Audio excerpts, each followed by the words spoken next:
Mga ganun. Oh, wait.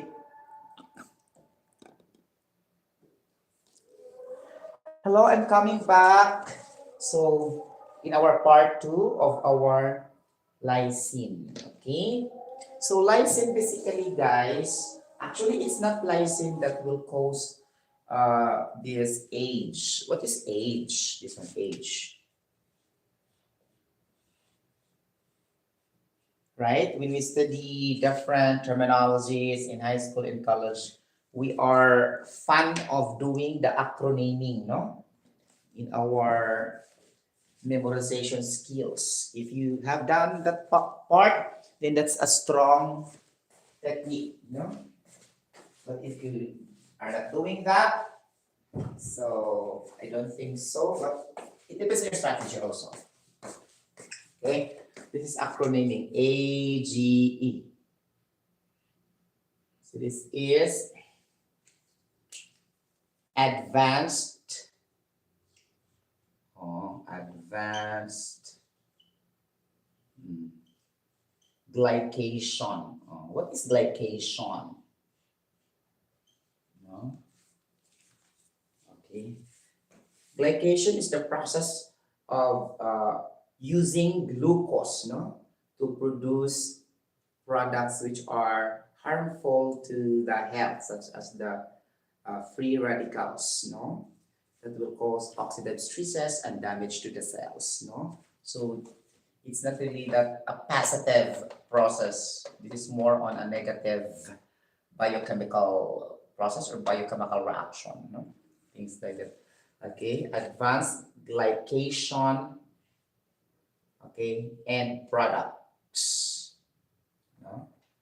Actually, this is AGP, adject, but in order to remember it easily, determine the first letter of the letter P, no, in acronyming to remember medical science terms, no, or biological terminology, no. See, age, A stands for advanced, G stands for glycation, E stands for N, but there's no products. Supposedly it will be adject, right?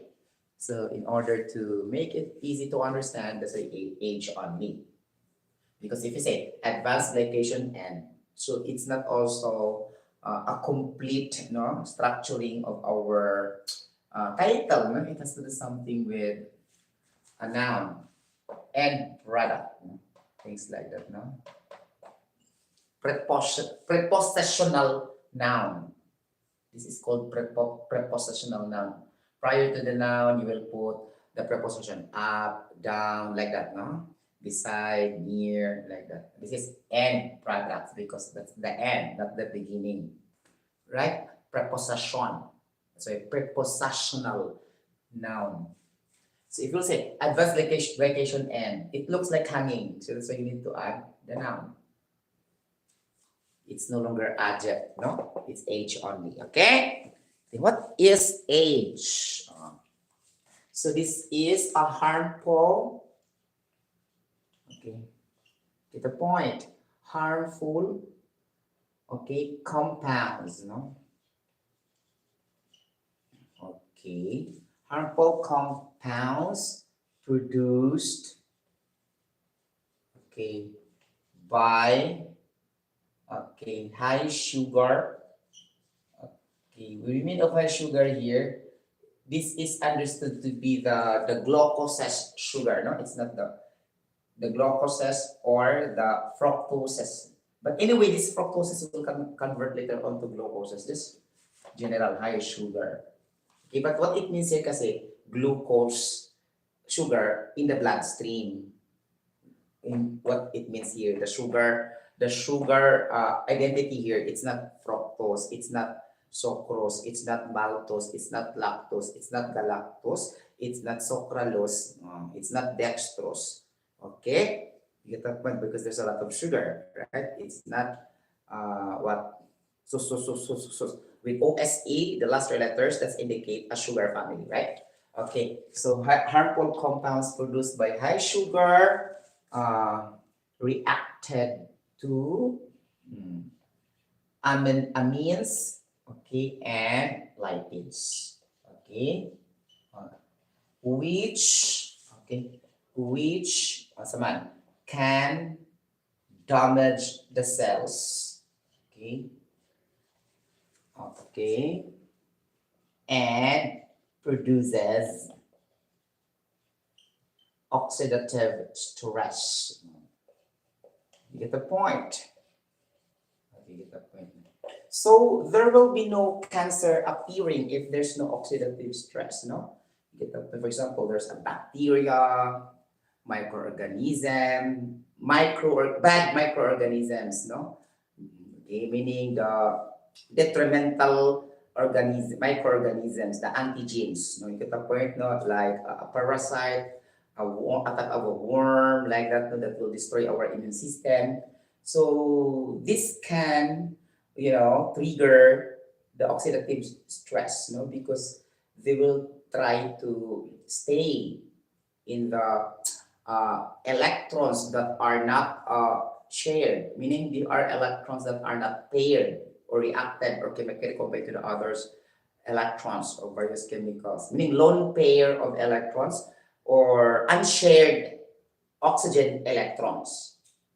So basically unshared oxygen electrons, or these are called the reactive oxygen species, no?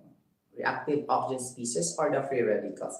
So if we have so many free radicals in our system, this will attract oxidative stress and might be the main cause of any carcinogen suspected substances that can eventually cause chronic disease, primarily or particularly cancers, okay? Because if we say cancer, the cells are damaged, no? The cells of the vital organs, the cells of the DNA, like it has to do something with damaged cells, no? Get the point, or these cells are being destroyed. You get the point, because if there's no activation of the cells, there will be no metabolic processes, no? Get the point, which are the catabolism and the anabolism, no? Because we will die without metabolism, no? We cannot move, we cannot eat, we cannot walk, okay? We cannot talk. We don't have five senses. We don't have balance and coordination with our electromotor skills, no? Okay, motor skills, no? Because our chemical messengers hormones are not functioning properly due to the instructional manual was damaged, no? In order for the cells to survive, our genes must be healthy and must be protected well, because it contains the genetic information, which is the instructional manual for the cells to activate during the physiology process inside our body. No? Meaning physiology, how the substances will correspond to the behavior of each vital organ inside our human body. Because if they don't receive the right amount of nutrients and substance, so they will not function properly. So this is called physiology. Okay? And the parts, structures, these are called primarily the anatomical structures or the anatomy, okay? Things like that. So that's why it will be combined. Anatomy, substances, physiology, epidemiology. There are 4 stages lang kasi, no? So, input, food, substances, in order for us to be alive, it will be inserted in our mouth, going to our esophagus. It could either be liquid, the beverage. Liquid means beverage, no? Synonym. If you say beverage, that's liquid, that's not solid, okay? So that's why we don't need to put liquid beverage, because beverage in the first place would mean liquid. Redundancy in our grammar department. When we say beverage, that's already liquid. So we don't need to say liquid beverage, water beverage, juice beverage, because in the first place, these liquids are called beverage categorically. I'm teaching a little bit of grammar, okay? And then we also eat edible. What is edible in English? Edible means solid substances that can be eaten, that can be inputted, that can be digested, and then grinded by our teeth. And after that, swallowed, and digested. So these substances are edible. So edible refer to solid substances. Again, edible means solid substances. Beverage means liquid substances. Okay, and that's clear. So this edible, okay, substances and the beverage will come to our mouth. We're talking of substances, right? The moment, it will go to their destination with its corresponding vital organ recipient, depends on the homeostasis, how it will correspond that they really receive the appropriate and the right substance according to their function. So this is anatomy. Okay. Then again, substance, because if there's substance, they will be activated and their function will be healthy. They will perform involuntarily with their functions inside the human body. That is physiology. Okay. And after physiology, again, in between is the substance. Why? Because if you have less of this, more of this, extreme level of this, right level of this, too much level of cholesterol, it can cause diseases, right? So there will be epidemiology. So therefore, it could be substances, anatomy, physiology, epidemiology. And the last stage will be death. That's the point. And we will never talking about death, of course. Death is no longer based on science, right?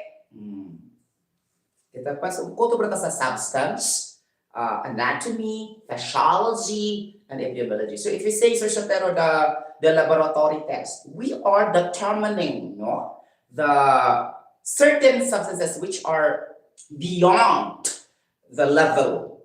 If it is more of this, you are sick. You are having illnesses like this. If you are more of this, you are also having high cholesterol, high levels of whatever alcohols in your body. So it has also to do something with substances when you do the laboratory tests in the hospital. So it has to do something with substances also. Data recording, based on the biochemistry in the laboratory of the different substances, if it will go high or low. Substances again, right? Okay, get the point? Then anatomy, because they check the health condition of our liver, our brain, our heart, okay, or any vital organs, whether externally or internally. And after that, okay, they will also determine to provide you any medicine, the prescription, medical prescription, okay? What's the difference between transcription and prescription? Transcription, it has to do something with coding of the ingredients of the drugs or substances to create a product for the health recovery and for the healing process of the different patients. And that is transcription in the context of the job of the medical professional, which is primarily the physician, the surgeon, the doctor. Okay? Things like that. Okay? Now, if we say prescription, it has to do something with substance that you need to advise them to take in order for the recovery of the health, in order for them to become healthy, to recover from their diseases, to get back from normal because if they are sick. So this is called prescription, medical prescription through medicines. And the doctor will write that in a receipt, right? What to buy in the pharmacy. You get the point? This is a difference between transcription versus prescription.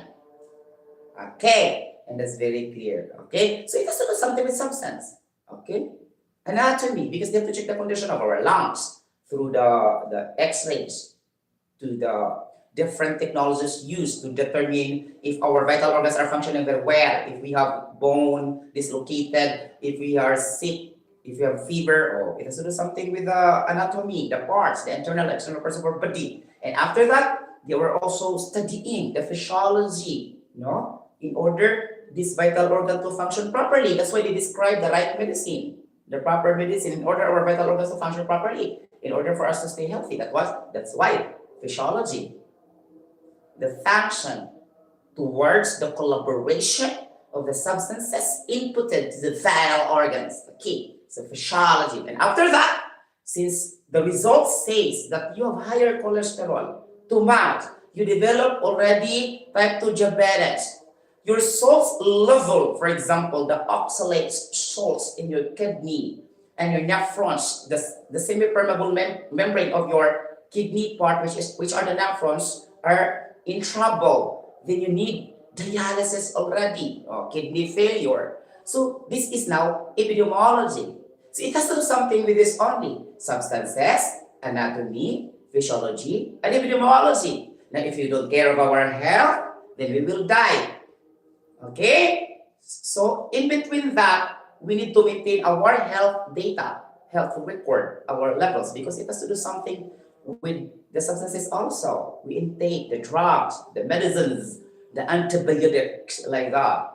Okay, or whatever, multivitamins, food supplements, the drugs, the pharmaceutical products that they're gonna, try to prescribe us, especially the doctor, right? So in between, we need to maintain our health, no? Of course, because the host is the human being. Okay, but the process and the cycle will always be like this.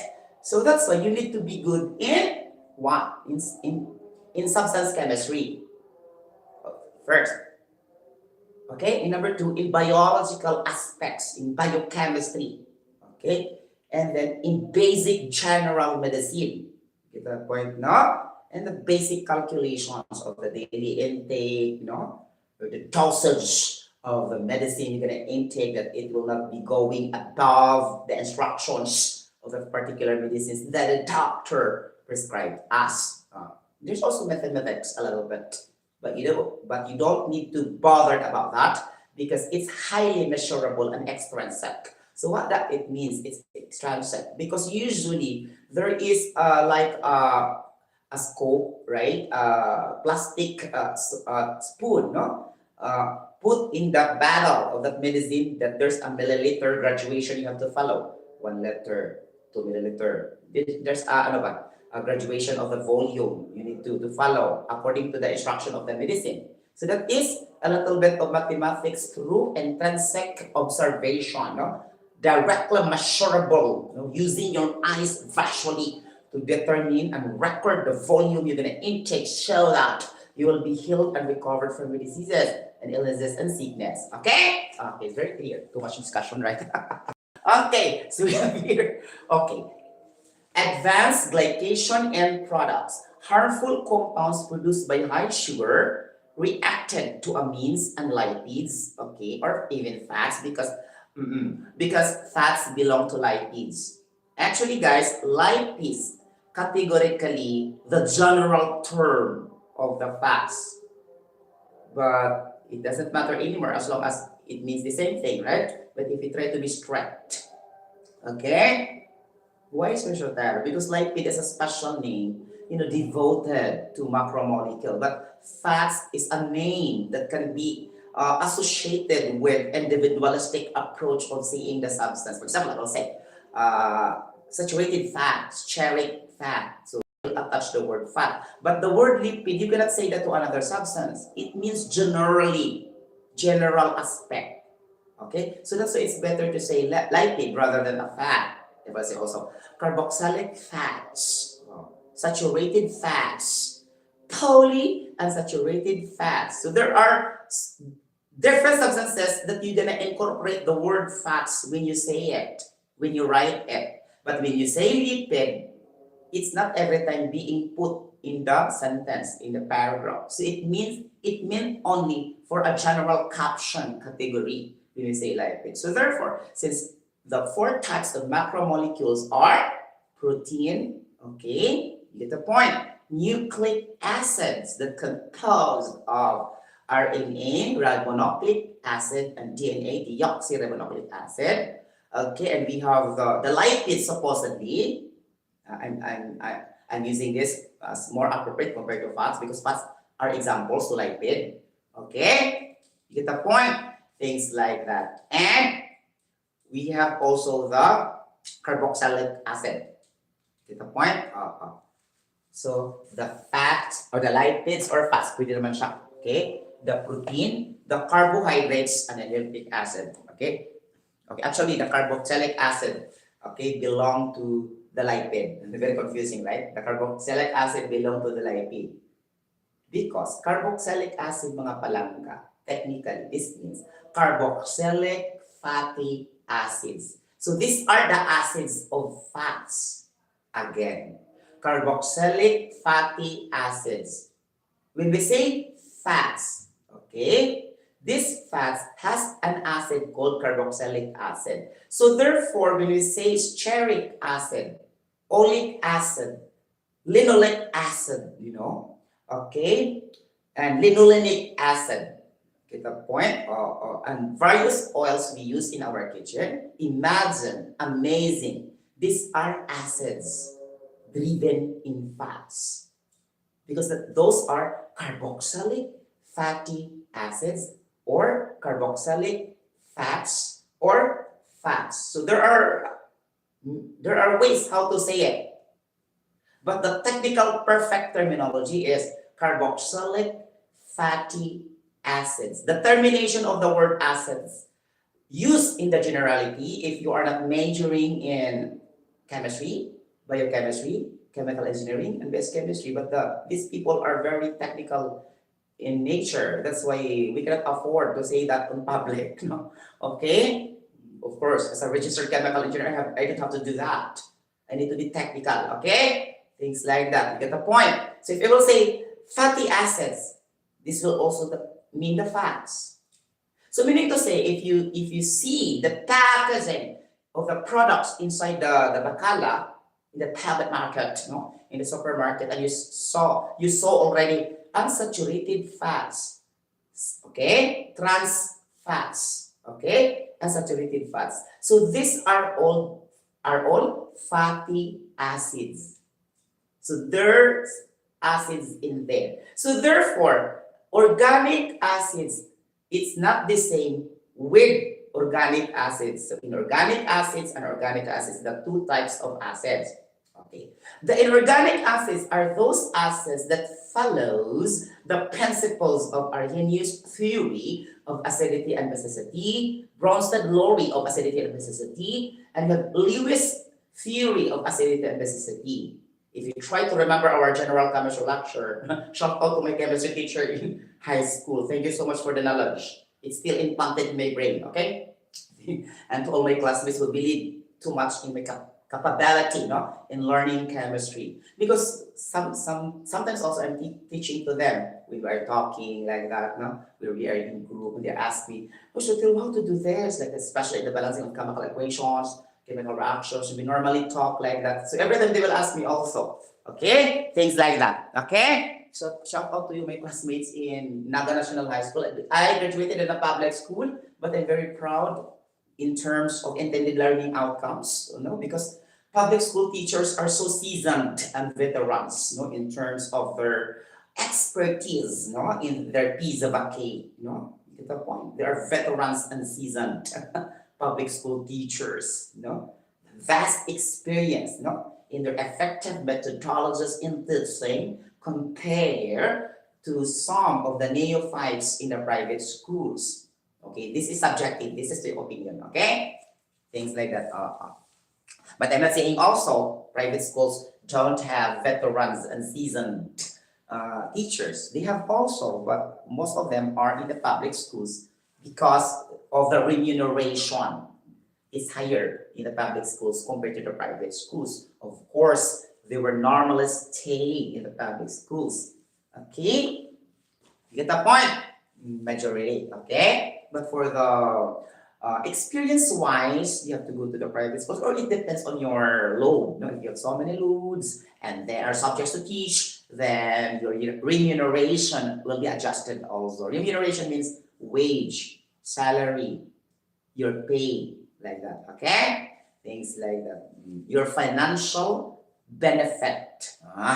So we need to articulate the words. Your financial monthly payment, your monthly salary, your monthly wage, and your monthly income, and your monthly remuneration. So these are synonyms with each other, okay? things like that.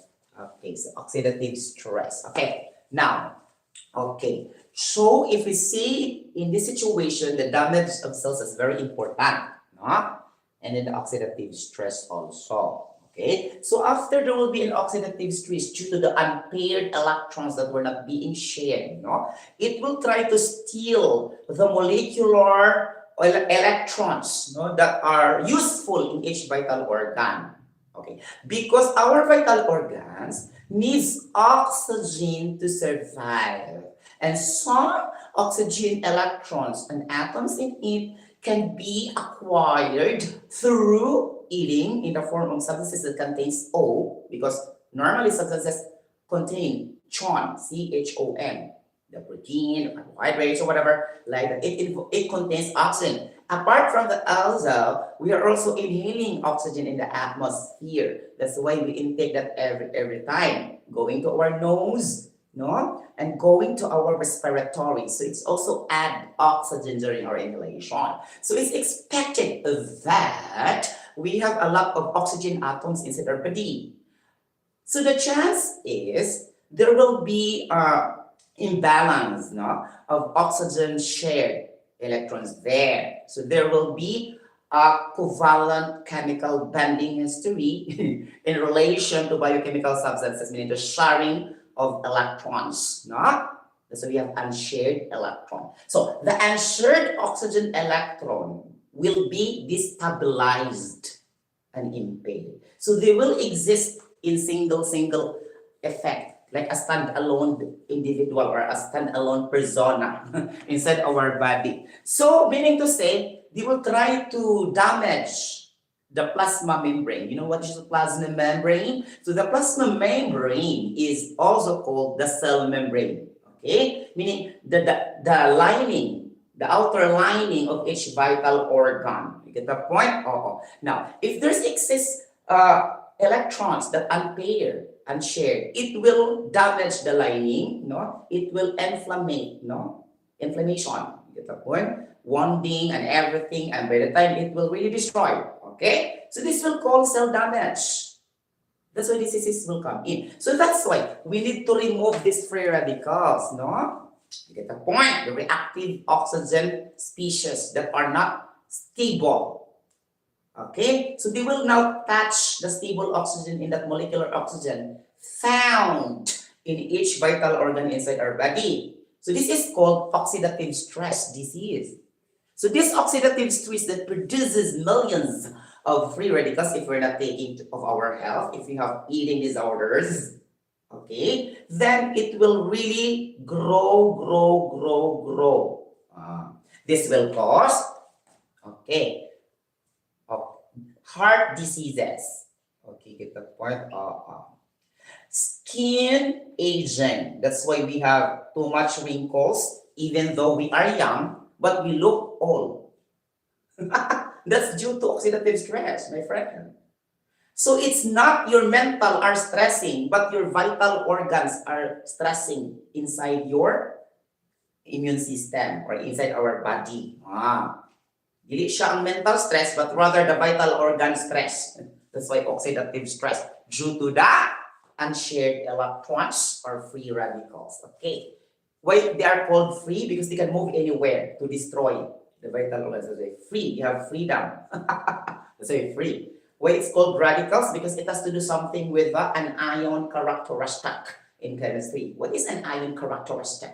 For example, if I will say oxygen -2, okay, sulfur negative. This is only hypothetical, but I'm just explaining, okay, the exact, general understanding, okay, but not technically correct, no.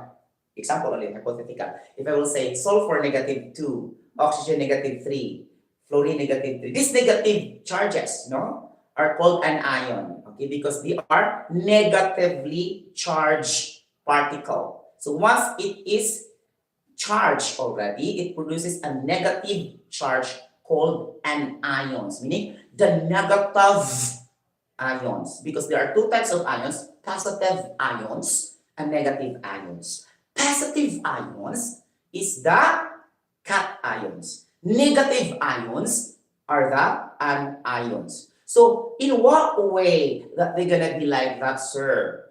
When they are, okay, when they are introduced into a mixture, solution, or they were chemically combined to other substances. Once they will not combine, once they will not be reacted, once they will not be introduced in a natural solution, then this terminology is not fit to say.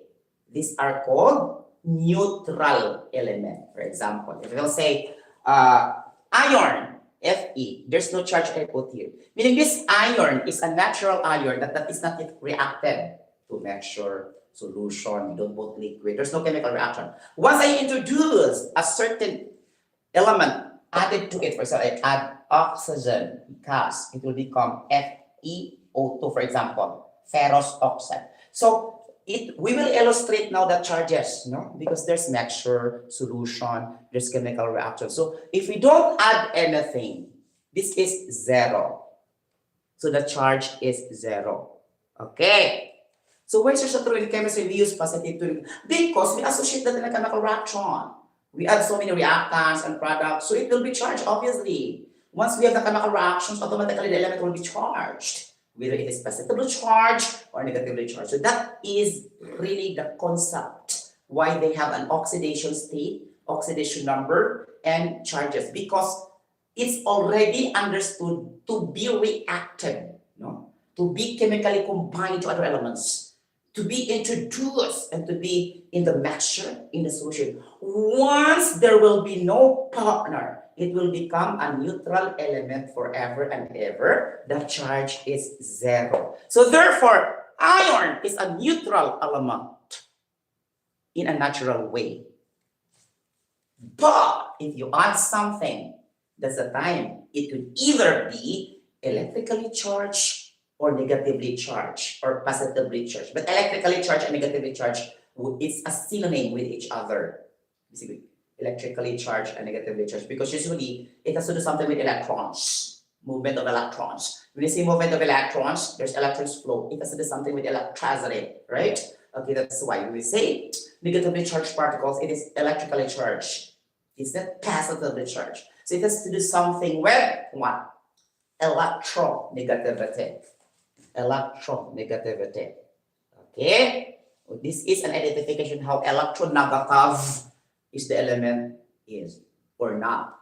Okay. Now I will introduce that the elements in the right side, okay, if you try to look with a periodic table, because when I was in, I think when I was in second year, I'm not going in my third year, I am interested to learn these elements, okay? I need to understand what really it is. No? I'm anticipated really that in third year there's a chemistry.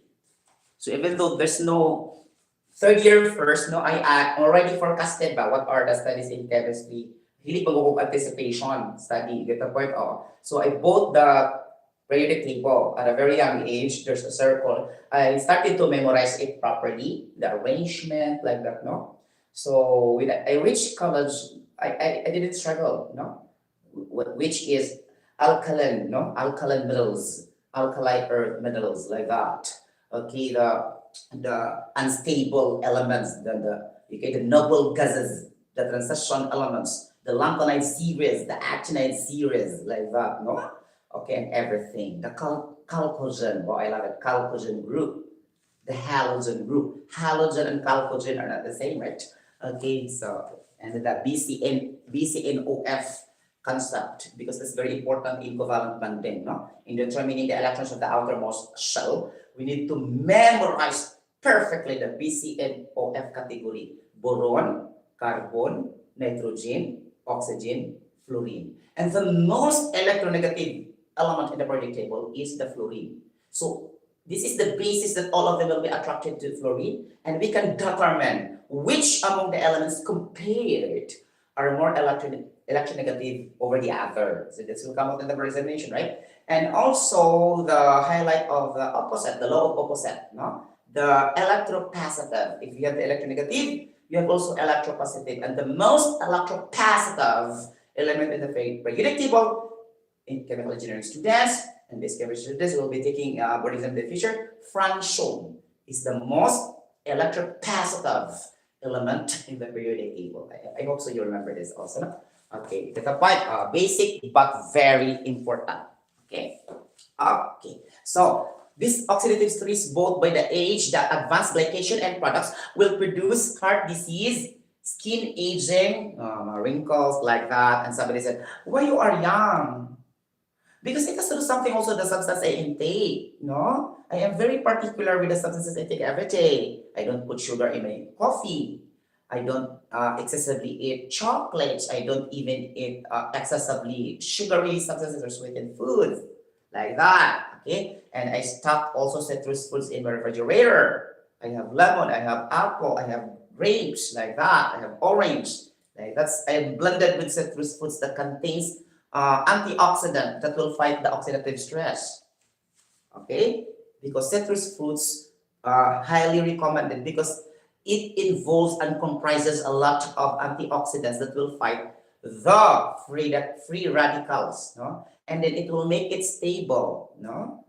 Get the point from the word anti, meaning it will combat, it will fight. Okay, that's why antioxidant. And the word oxy, it has to do something with oxygen, like that. Okay, so that we can understand, we need also to study morphology, the study of language structure. Okay, so that we can define, we can easily deduce our definition, meaning deduce means produce, acquire, obtain, generate. Okay, things like that. We can easily deduce our ideas with regards to the terminology. You get that point from the word deductive, right? So this is now, I will attach a little bit with English tutorial. Okay, we say, okay, we can still remember the mathematical operations, right? The 4 mathematical operations in mathematics, right? Okay, so we have addition, subtraction, multiplication, and division. What is the synonym of subtraction? When we have subtraction, what we will do? Action verb. We are what? Deducting, right? So deducting is an ing form of deduction. So deduction is the process. So why this term deduction would mean also in subtraction?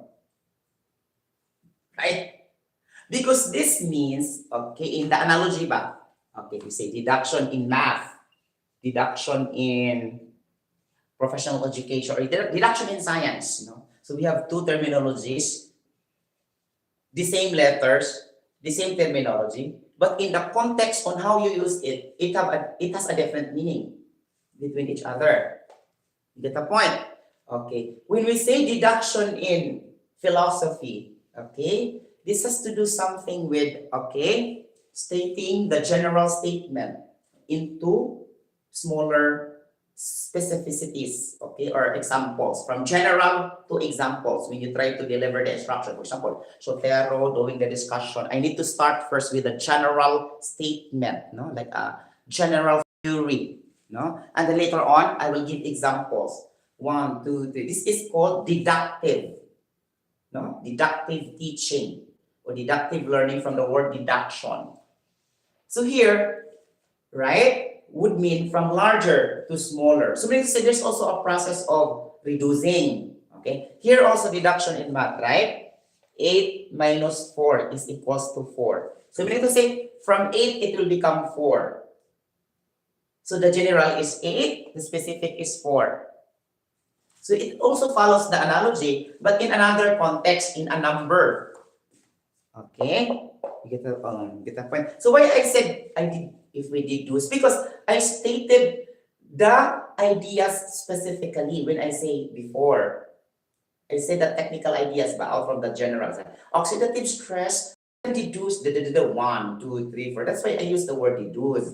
So deduce means produce. Okay, get the point? Meaning, they have the same meaning, but according to its context, this is the power of English, Some terminology, we look that it's not fitting to the sentence, but it means correct. You get the point? Because it doesn't mean that that word is not usually used. It means incorrect.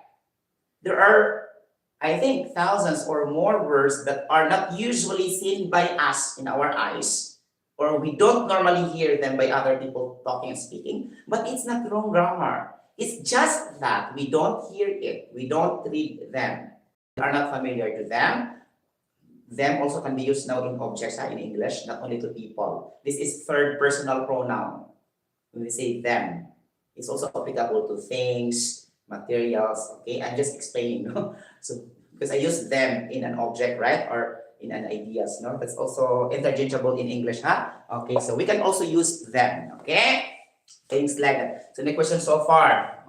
So, sa kapano, English tutor, science tutor, math tutor, chemical tutor, safety tutor. So, well-rounded, no? Very flexible and versatile.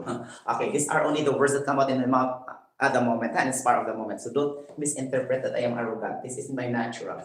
Okay, so whatever comes out in my mouth, that's it. What you see, what you hear is what you get. Okay? Things like that. Okay. Like that. Meaning this is my inherent character, okay? Or intrinsic behavior, things like that. So, okay. So, heart disease, skin aging. Or other people are very old looking, but they are very young. Because there's something wrong with their oxidative stress due to the advanced glycation products inside their body. No?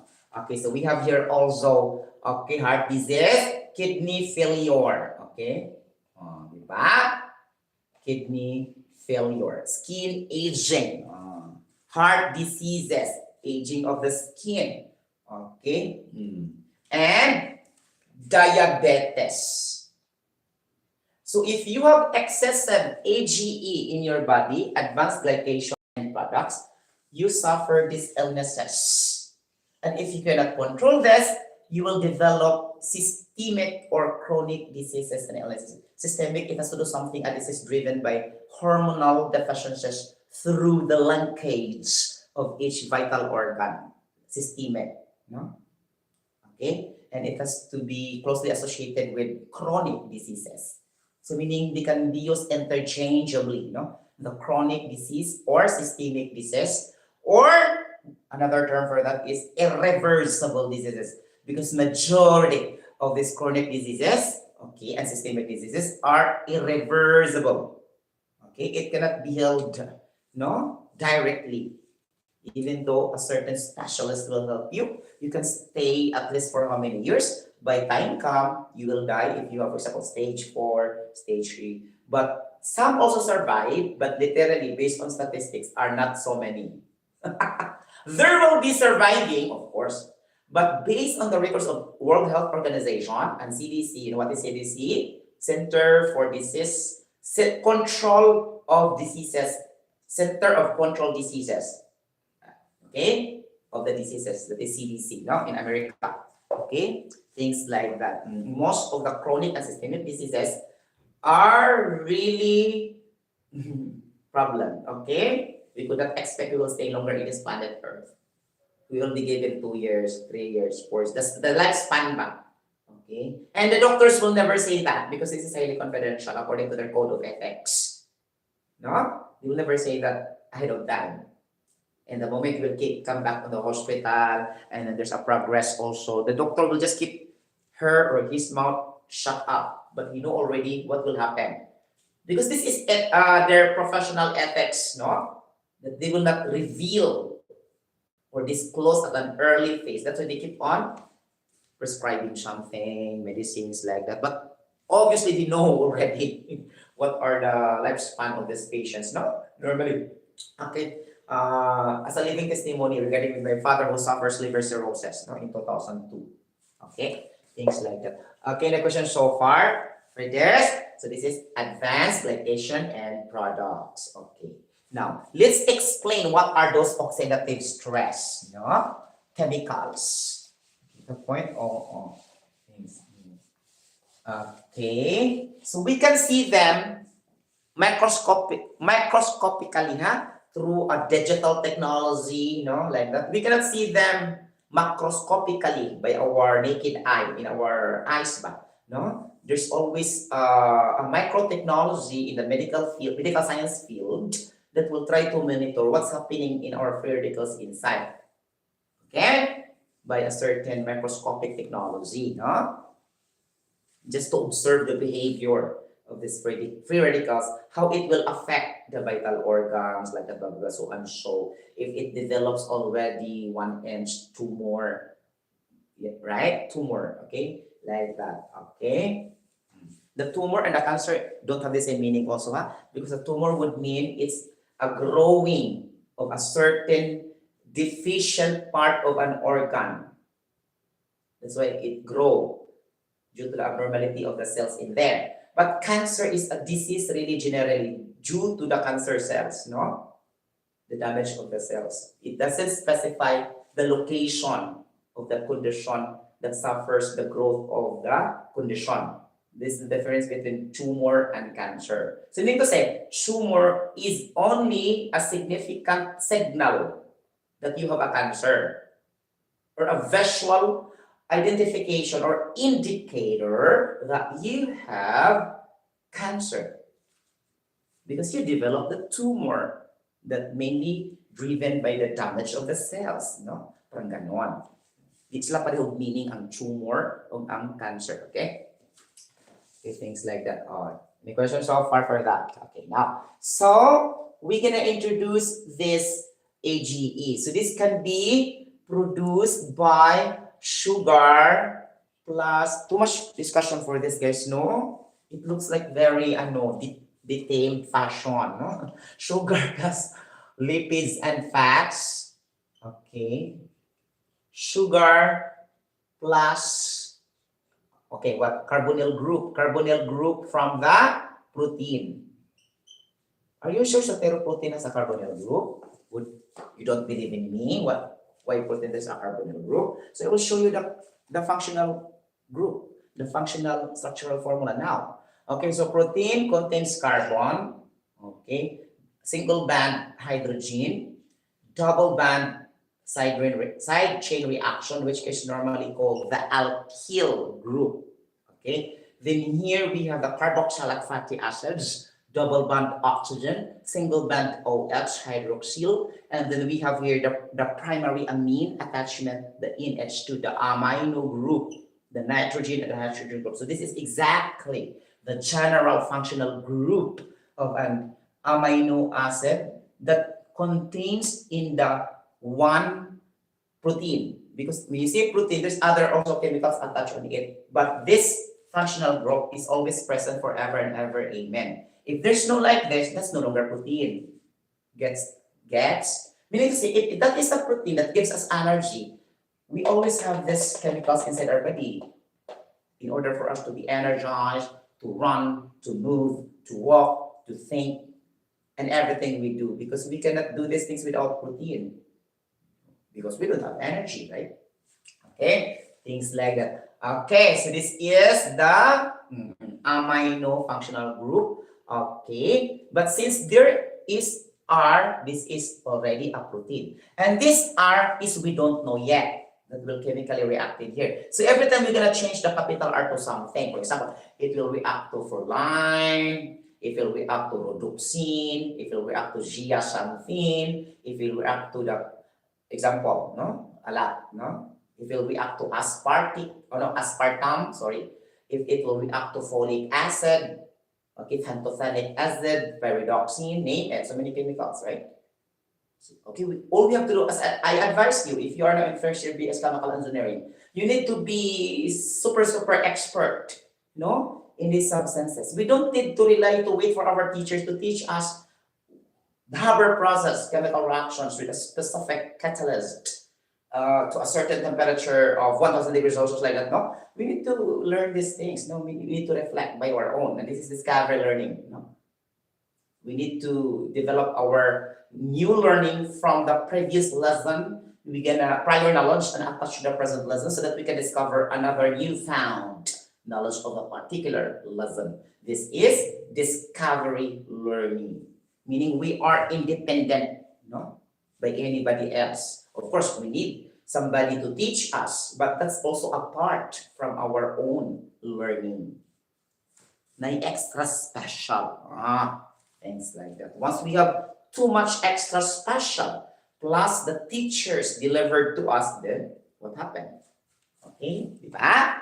The more the better, the more the merrier. Okay, things like that. Okay, now here, so in this case, guys, we have like this in lysine already. Siguro nag-isupang yapong ka ni lysine. Okay, because the lysine, guys, is an example of a amino acid found in protein. I need to cite example lysine. Actually, we can use also so many things. The 21 or 22 amino acids examples. But lysine is very common, mango, because we eat meat, we eat dairy products, we eat poultry foods, seafoods, chicken, Newton, beef, every day. Others are eating meat every day. Okay, meat, I can afford to eat meat every day. So my vow only 3 times a week. Okay, and once in a day. Because of, so this is only me, subjective, this is only me. Don't follow me. Okay? So this, because of the presence of C5, H4, and 4. What's this chemical? This is called chemical purine. Purine that can cause higher levels of uric acid. Okay? Gout problem, rheuma, neuropathy diseases, neuropathy, things like that. Edema, hands edema, feet edema, meaning the excess levels of water in your external parts or internal parts of the body. Is that point? Okay, things like that. So that's the main cause why only eat meat 3 times in a week, but once in that day. So meaning to say, I'm not eating meat every day. Okay? Claro? Yes. Strict si Lula. Okay, about the health. Okay? Things like that.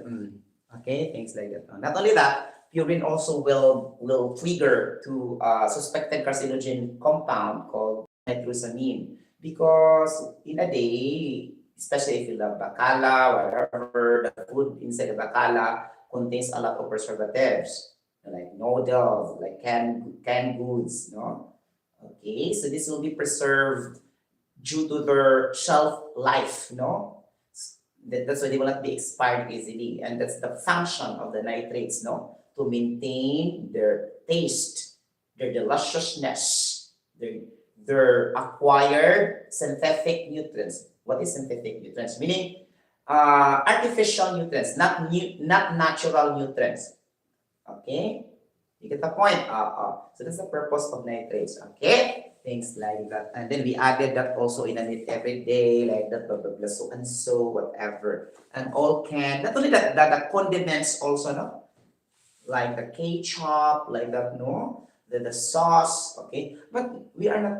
In my case, I'm not eating also that every time, things like that, So there's also blended with a lot of nitrates, That's why the Lord God is very powerful. Imagine it's well coordinated. Imagine starting from adenosine triphosphate, okay, going to photosynthesis, going to inhalation, going to cellular respiration. Okay, you get the point. Okay, going to our homeostasis, and then after that in our nucleic acid cycle.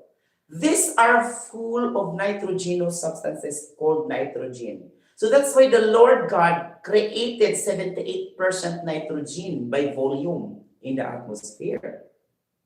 And there's only 21% of oxygen. So it's really matching, right? You get the point. And all sources of metabolic processes of all living organisms in the planet Earth needs adenosine triphosphate that contains phosphorus and nitrogen naturally through the process of natural process of this photosynthesis in the chloroplasts, in the chlorophyll, and it converted to glucose as our nutrients and oxygen that we inhale also.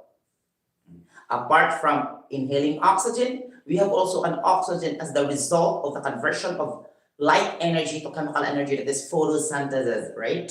Okay, our product will be the glucose, C6H12O6 plus oxygen from carbon dioxide and water. That's also another oxygen. And we have also the free oxygen, 21% by volume that God gave to us. So meaning to say, we are really in overabundance of oxygen atoms in our daily life. That's why oxygen is for survival. That's part of our humanity survival, the Chona Velasquez or the Chon. Carbon, hydrogen, oxygen, nitrogen. These 4 elements are the 4 elements of survival in the planet Earth. The other elements are just fortification to maintain the nutrients, to maintain the homeostasis, the balance of these macromolecules for our metabolic processes, things like that, for the insulation and fueling and acid, production of inside our body. Get the point, no? Get the point. But these are the main, carbon, hydrogen, oxygen, and then tanawan na si oxygen o nitrogen. Napun si carbon. Because carbon si tagaon o kanon. Okay? Yung sige tag-inhale ni oxygen taga-adlaw when we go out from our room. Hydrogen also, we receive that from the sunlight. Get the point, no? And in the presence of water, if you isolate the mixture, the raw materials of water, it composes of hydrogen and oxygen again. If you split that chemically, okay, hydrogen gas actually plus 1/2 mole of oxygen gas is equals to water. It's not 2 moles of oxygen, guys, because if you have, it will result to suspected carcinogen, which is called hydrogen peroxide, because hydrogen peroxide and water have a very close chemical reaction. Imagine when you get mistake easily in the balancing of your chemical reaction by just one mistake, it will turn into a suspected carcinogen called hydrogen peroxide, H2O2. If you change the atoms, in each reactant in the particular chemical reaction, But once you maintain the 1/2 mole, I will show. Okay, hydrogen gas plus 1/2 mole of oxygen gas, and this is the water we have in our life in the planet Earth. Okay, I hope the teacher also will discuss this properly, because the student will believe that that is H2 plus O2 is equals to water. This is not the correct reaction, guys. Okay, H2 plus O2, you forced to put 2 moles of water here, and this 2 moles of water is not inherent. It is not natural. It's not intrinsic. This is hypothetical, driven by an artificial chemical reaction in the laboratory, and you have to do something with the disproportionation technique. You know what is disproportionation? You need to proportion the atoms, and later on, you're gonna do something to split the chemicals in order for them to disproportionate. The atoms, and then in the laboratory, get the point? So this is this proportionation process, right? If you can still remember it in chemistry. Okay? Now, this is not oxygen only, To be technical, really, if we are very brilliant in chemistry, we will say, okay, water, the reactants of water is 1 mole of hydrogen gas plus 1/2 moles of oxygen gas is equals to water. Because the moment you will add H2O2 only, it's no longer water will be here. It's 2 moles of water. And 2 moles of water, it's not the natural water existence in the planet Earth. That is subject to be stoichiometrically adjusted back. But once there's no mole here, this is water, and this is 1/2, of course. Ang usay mo ba mag-chemistry teacher, magtanga man ko di tudluan muna maglakot ko sa guys, no? So, we need to teach properly. Basic lang kayo siya water. Without water, we will die. So, supposedly, we will teach our student exactly the correct number of atoms, elements. No general, no? I get the point, So, that's why we ask them, what are the diba? What are the 2 reactants of water? And 80% of the world, they will say, hydrogen and oxygen. Only like that. This is general. The brilliant people will say, or the technical people in chemistry will say, okay, 1 mole of hydrogen gas plus 1/2 mole of oxygen gas is equals to water. Because if you add hydrogen gas and oxygen gas, unstable water you will produce. There will be 2 moles of water here. Okay? And this 2 moles of water is not natural in our planet Earth. This is subject for experimentation in the laboratory. The water we receive every day, the rain, the sea, like that, this is not the chemical reaction na ito diri, why 1/2 diri. Okay? So, okay. Dapat intelligent, no? Intelligence. Dapat 1/2 moles of oxygen gas is equals to water lang, or 1 mole of water. This one would represent 100% water. So we need to say pure water. Because if you put 2 here, stoichiometrically, if you try to compute for the mole percent for that, so there will be an answer. For example, 1 here, 1 here, 2 here. So therefore, you will say 1 over 2, 50%. O 50% oxygen gas, 50% hydrogen gas. O, ganon. Diba? Things like that. O. Okay. So things like that. Nag-mole fraction ka ba? Mole percent, no? So dili siya pwede kinamay 2 moles. Kung ingod kang pure, natural, there will be no number of mole beside the compound and beside the element. Okay, understood man na siya nga 100%. Kaman na ba? Fluorine. Pure. Okay, what man siya number? Nanagana na siya 3, 2. This has to do something with not concentrated, diluted, like that, not perfect. No, kung wag na siya mga number of moles sa chemical. So meaning, perfection na siya, pure. The point, things like that, di ba? Kasi ng water ba? Okay, water is pure. So sa to pa, wala siya sulyot. Okay, get the point? Pure water. So dilution is not concentration. Get the point? No. So meaning, subject to dilution, not subject for concentration. Iwa mo siya sulyot. You get the point? Solvent naman siya nga water. It depends no if you add 2 liquids during extraction, because you can determine the solute according to its percentage of the, of the level of their quantitative amounts. Then you will identify which is solute, which is solvent, even though there are both liquids added. For example, if I will add ethanol to carbon tetrachloride, so these are 2 liquids. So, meaning to say, how can I identify if it is solute? If it is having more quantitative amounts over the other one. You get the point? So that's what it means. Okay, things like that. Diba? Things naman. Ang total mixture niya over sulyot over the total mixture. Get the point na get the point, things like that na. So kung magka-concentrated, more si sulyot, okay. Kung ano gani ang problem sa board exam, guys, which of the following is more saturated? Hindi ko na puntaan. Kana saturated, guys, ang technical term mo niya, guys, it's tantamount, no, to the word concentration.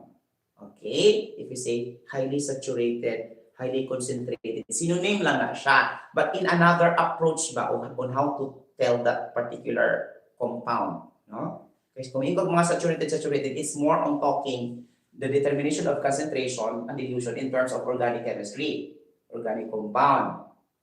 Okay, sila follow dito sa mga saturation point like that, saturated, which is more saturated, olive oil or canola oil. Things like that. So meaning, it has to do something, the saturation point to these 2 oils, that would mean the analogy of the concentration in organic chemistry. Okay, so therefore, kung ang example dito, i-apply ang word ng saturation, ay kung kadlok yung ano yung meaning, saturation o concentration, mana, tingin siya nga, 98% hydrochloric acid, 78% sulfuric acid. Ang question sa exam, simple na kayo. Which of the following is more saturated? Eh, wag makakasabot kung sa saturated definition. You will be struggling. Kakaloka.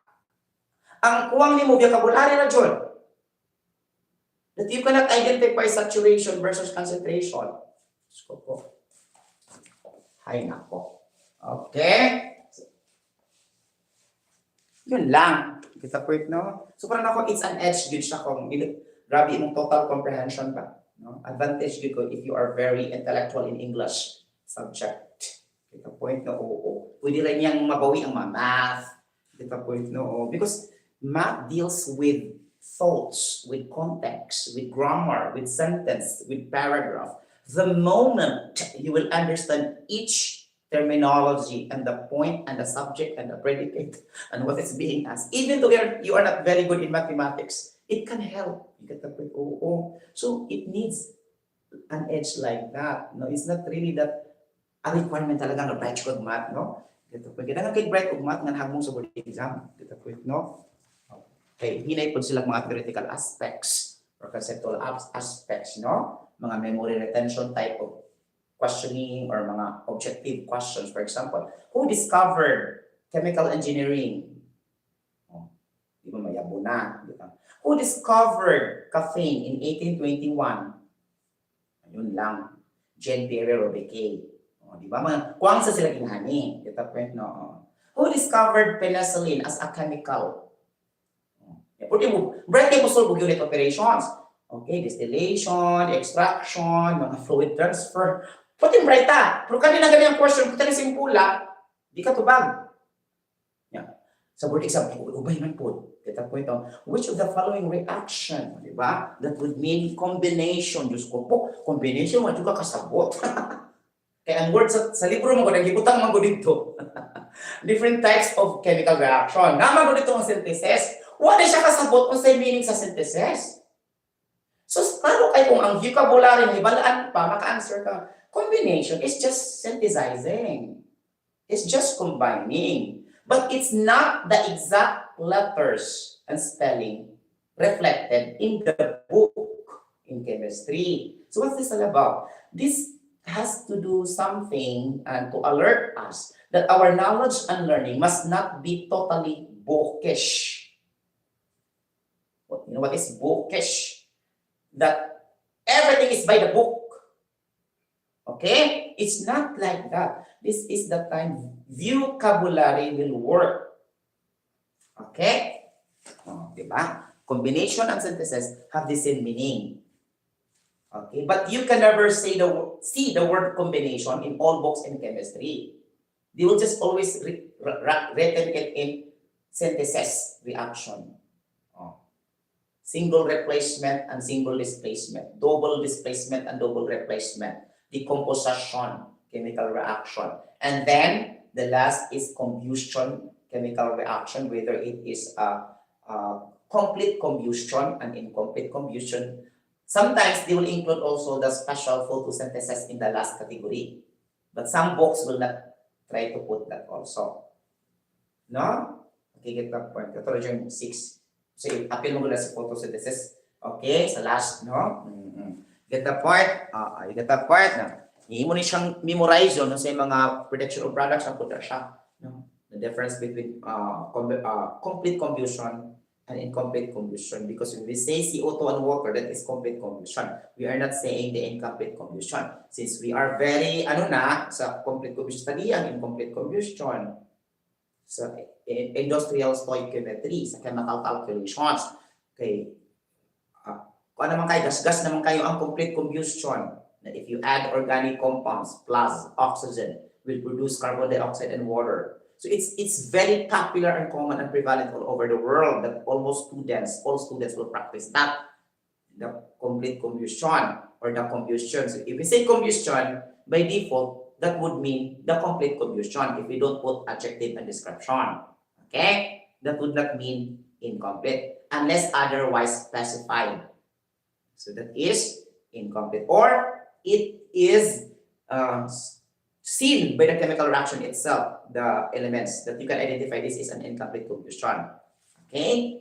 Things like that. So the incomplete combustion normally has carbon monoxide in the product. Okay? It's not CO2 yet.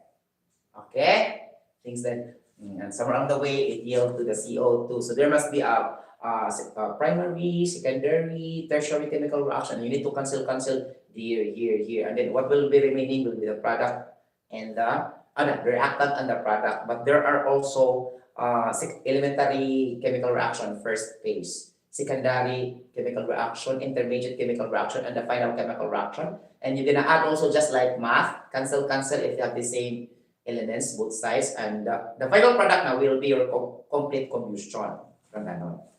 Pero kung i-ask incomplete lang, ito na nakaputol sa incomplete, ay sabag diga-diga. Kaya ang question, incomplete ra ba yan? Sa sobrang natong pagka-suplada, para inong pag-bright, manubrahan po ta, diba? So what is being asked? Answer. If the question is directed to yes or no, your answer will be yes or no, just like in the hearing, Senate hearing. If the cross-examiner who will cross-examine the evidence and the witness to substantiate the case, to process it for conviction or for acquittal, right? Then you need to answer only answerable to yes or no. Otherwise, the question will say, okay, explain, justify, like that. The moment you will take the comprehensive exam, you will fail because you are not following the instruction. If we try to put this Senate hearing in a comprehensive exam in the setup of school, masteral study, right? Diploma study in a university. And the question is only yes or no, and you'll explain a lot. Wrong, immediately, no following instruction, no comprehension, no comprehension. Oh. So that's what's happening in the Senate hearing. No, I saw it, I hear it. The question is only yes or no, but she explained a lot. And then this Kapunan will always defend this girl. And the Kakampuets, anti-Duterte, and the Duterte bashers will always say it's correct because they are referring to their political views. They are not referring to the cognitive intelligence, what is right and what is wrong. No? Personal interest, personal gain of political party association. They forgot that. They follow that. They forgot what is reality because the reality is very obvious. You see it, you hear it, but why you are still defending the prosecution? So it has to do something now with political views na. No? Dili na siya fact ba? Eh kung fact lang, it has to do something with 5 common senses. What you hear, what you see. If there is video, the girl is answering, yes, and then the prosecutor said, no, don't explain like that, no? And then the prosecution will say it's correct. The Kakampuets, anti-Duterte, Duterte bashers will say it's correct. There's nothing wrong. The reverse, that Attorney Ferrer is ob or bobo. See, they cannot accept, right? Diba? So, yun lang ang diferensya. Okay? Diba? So, dapat ma-differentiate na to ang ethical, political, legal, no? Ethical, okay, ethical, it has to do something with attitude, the right attitude. Okay? If you are a professional mandated to serve the government, you are not always use the social media, no, to destroy the other people. Okay? By ethical, this is ethical. Okay. Political, no, you don't need to talk about political if it's something to do with your job. Forget our political parties or political rulers. If you serve the people, you will not really punish those politicians belong to your banner or alliance, no? Because you have the same feather. So this is talking about political. So there must be no political bias or political prejudice. Number 3, legal. It must abide the constitutional basis. And this is legal. Okay? You get the point. What's reflected in the stipulations of the section to sections, articles to articles in the 1987 Constitution must be followed. It's not be opinionated. Okay? Okay. Diba? Political, legal, ethical. And the last will be, okay, what? Factual. Okay, get the point. The factual will be based on the presented documents if there are inconsistencies with the declaration of the figures, the numbers, the dates, the signatures, when it's happening and if it's not matching, meaning you are not telling the truth. So these things really validate the factuality, no? The factual of that case. Okay. So this 4 will substantiate, no, the witnesses and the evidences into, okay, finality in the future, or is it the conclusion of the fact and the conclusion of the legality? So which are the what? Acquittal and the conviction. So once you receive the conviction and once you receive the acquittal, okay, so you are now the verdict of that case. That is the technical term, verdict. No? Meaning you already punished to a something or interpreted of a certain remark. No? The remarks are acquittal and conviction. Oh, convicted, acquitted. So these are remarks. So this will be initiated and confirmed during judgment and evaluation in the last part of the hearing proceeding. You get to, I'm not aware, but I'm reading also. The point. So the person that will receive these remarks is already a verdict. A verdict of acquittal, a verdict of convicted. If convicted, he or she will be punished penalized, jail. If acquitted, he or she will return back normally in his life. Okay? Mga ganun nga level. So, sa to, political, legal, ethical, and factual. So, ang factual, based on the actual evidences and witnesses gathered. Okay? Because if you rely the fact on the incident happened during to the accusation, according to the alleged, wrongdoings, of the suspect. So we could not validate that it's true also or not because we are not there during the time it happens. Okay? It needs also, it's either a document that could either be a photo, a video, or a linguistic approach, meaning by papers again. Okay? We are not there that open our eyes during the time Sara Duterte steal the money, he withdrew the money, and used to buy food. Nobody will see that, right? If we will see really the evidence in actual, all will die. Nobody will be confirmed, guilty. Okay? These things cannot be validated because at the time they did this, whether Sara or whatever political parties, nobody saw it.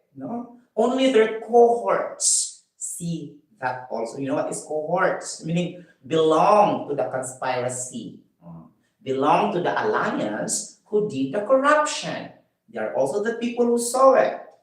Okay. But they are not also documenting it by photo and video also because they are enjoying doing the illegal, action against the government or against the people. Okay, so that's why we have the hearing in the court. So that's why we gather the evidences and witnesses. Okay, that's why we need to validate these witnesses and evidences. We need to cross-examine. You get the point? We need to ratify. You know what is ratify? Meaning we need to expound deeply, detail by detail, whether we like it or not, to prove if there are inconsistencies, the declaration of the days or whatever. Okay, so this is through documents. Number 2, photos. Number 3, videos. Tuluran na siya. Okay, and there's also another one, people who really saw. But as I told you, people who really saw, it's rare and seldom who saw it, Okay, get the point. Or some will saw it, but they will never act as a witness to protect their personal life, or we don't know. That's why persons, witnesses, and evidences, it's somewhat not really that the right to be considered because sometimes also they will be paid by money to tell the exactly opposite of what is the reality. Get the point? So that's why they can pay by money because money is so tempting nowadays to buy food, to buy assets and benefits. If you will give 20 million just to tell lies, it could be done, right? Evidences, people, documents, photos, and videos. If you say about the dates, it talks about documents. Upat ragid siya. Photos, videos, persons, and documents. Okay? Things like, diba? Because the appointments, where there were about, it can be reflected in documents. It can be stated in the paper. In June 12, Sara Duterte biga-biga dito, nangaon sila, namubra sila 125 million. So, since verbal is not being considered all the time as a proof of legitimacy, get the point, is called proof of legitimacy. Okay, get the point now? That's why they will put that in a paper as a document with specific date. And this is through paper documentation. Therefore, documentation, photos, videos, and live person witnesses and evidences. But nowadays, live persons or actual face-to-face persons, witnesses, and evidences, it's either way around. They're gonna pay to tell the lies, or they're gonna, or they got, because you say, because nobody will pay just to tell the truth, right? So if there's somebody also paid to tell the truth, I think it's not the usual way, right? Why you should ask money if you tell the truth? Diba? Nag-gets ninyo? You get the point? Oo. Because when you tell the truth in the context of definition in the dictionary, it's regardless of anything. Truth, fact, regardless of emotions, expressions, race, ethnicities, religion, gender, sex, age, family background, family history, community-related associations, or whatever organizations you join, whatever. When you tell the truth and fact, it's regardless of all this. Ang meaning sa truth or fact sa dictionary, wala yung mga may mga conditions ba? You don't need to tell the truth because you will get hurt. You will never tell the truth because your brother will be angry and you will be killed by your brother. That's why you need to tell the truth. So if you want to tell the truth, this is also regardless of anything, whether you paid or not. This is the philosophy. That more or less, the one who will be paid are the one who tell the lies.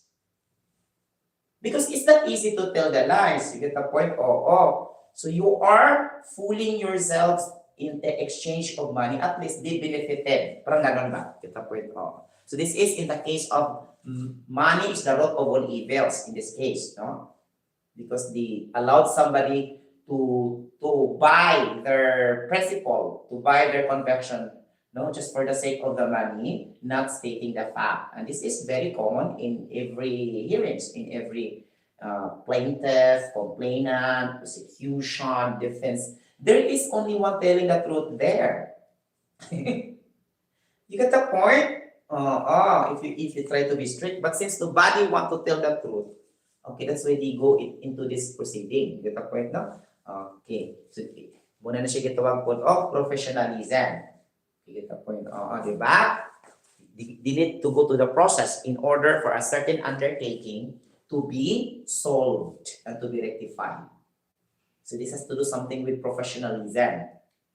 Okay? Because we cannot solve the proceeding and the undertaking if we don't do the code of professionalism, no? Things like that. So it will be chaos, no? There will be conflict every time. There's no respect. There's dominancy.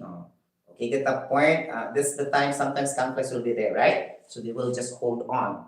If they cannot hold on, they will fight to another lawyers, blah, blah, blah, and that's the time the professionalism fails. Or they miss their studies in one of their subjects in taking the law. That is code of professionalism. All courses have code of ethics. The moment you cannot control your temper, your emotions, your attitude to say bad words or sarcastic words beyond the limits of legal framework, then problem. You get the point? Okay? Things like that. So that's all about we already bridged the topic. I'm dangling. What's dangling, Sir Sotero? Meaning, my topic is this. I touch with another topic because I'm enjoying in the topic. And after that, I will go back. So this is dangling. Okay, get the point na You get the point? Ang flip-flop, you have the original topic and you go back anymore to the original topic until you finish your discussion. That is flip-flop. Mga technical terms sa sa teaching. Effective teaching methodologies, no? As a teacher, as an educator, as a mentor, like that, no? Mayroon kasing siyang mga appropriate and effective methodologies in delivering the instructions. Okay, so that's why a professional who engage in teaching profession, taking units and teaching profession is always effective rather than those college graduates that teaches directly without units in teaching profession. Because in teaching profession or teaching units, it's taught there how to discuss effectively the systematic and orderly fashion in teaching or giving the tasks in assessments, no? In diagnostic exam, what are the appropriate tests? But once you don't have knowledge like this, okay, for example, I'm a graduate of electrical engineering, civil engineering, I am top number 2, and I teach immediately. What you will rely there is according to your own way of teaching. You don't have this technique ba and tactical planning. In fact, I think you don't know what is classroom management. You don't know what is classroom protocol, no? The discipline in your classroom. You get the point, no? The learning environment. You get the point, no? Di ba? the integration of technology in the learning environment. There must be the learners and the facilitators of learning. Huwag kalibutan ni kay nitudlo ra jud ka pina-traditional. Naminaw ra ang mga estudyante. So dili siya interactive. Because wa man kay mga idea, because wa man kay school of professional education. Okay, things like that. No? Pero kung nag-research po ka, even though you are not taking units, so you have also an idea. Okay, the point no. Pero again, mas gintahan din siya if you are taking the teaching profession units or education units or professional education units because it's in there, magod na tanang itudlo. Ang kasama dyan ang pinaka-basic sa teaching profession. The psychological and philosophical foundations of education. Meaning, okay, the behavior and the knowledge foundation of education.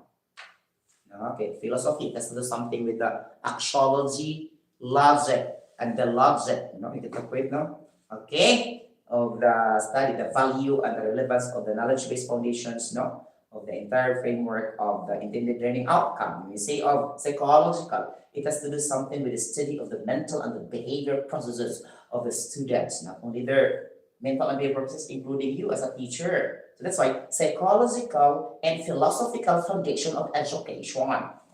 If you have that, this is an advantage that you might be an effective instructor, educator, teacher, mentor, blah, blah, blah, so and so. Diba? Okay, question so far.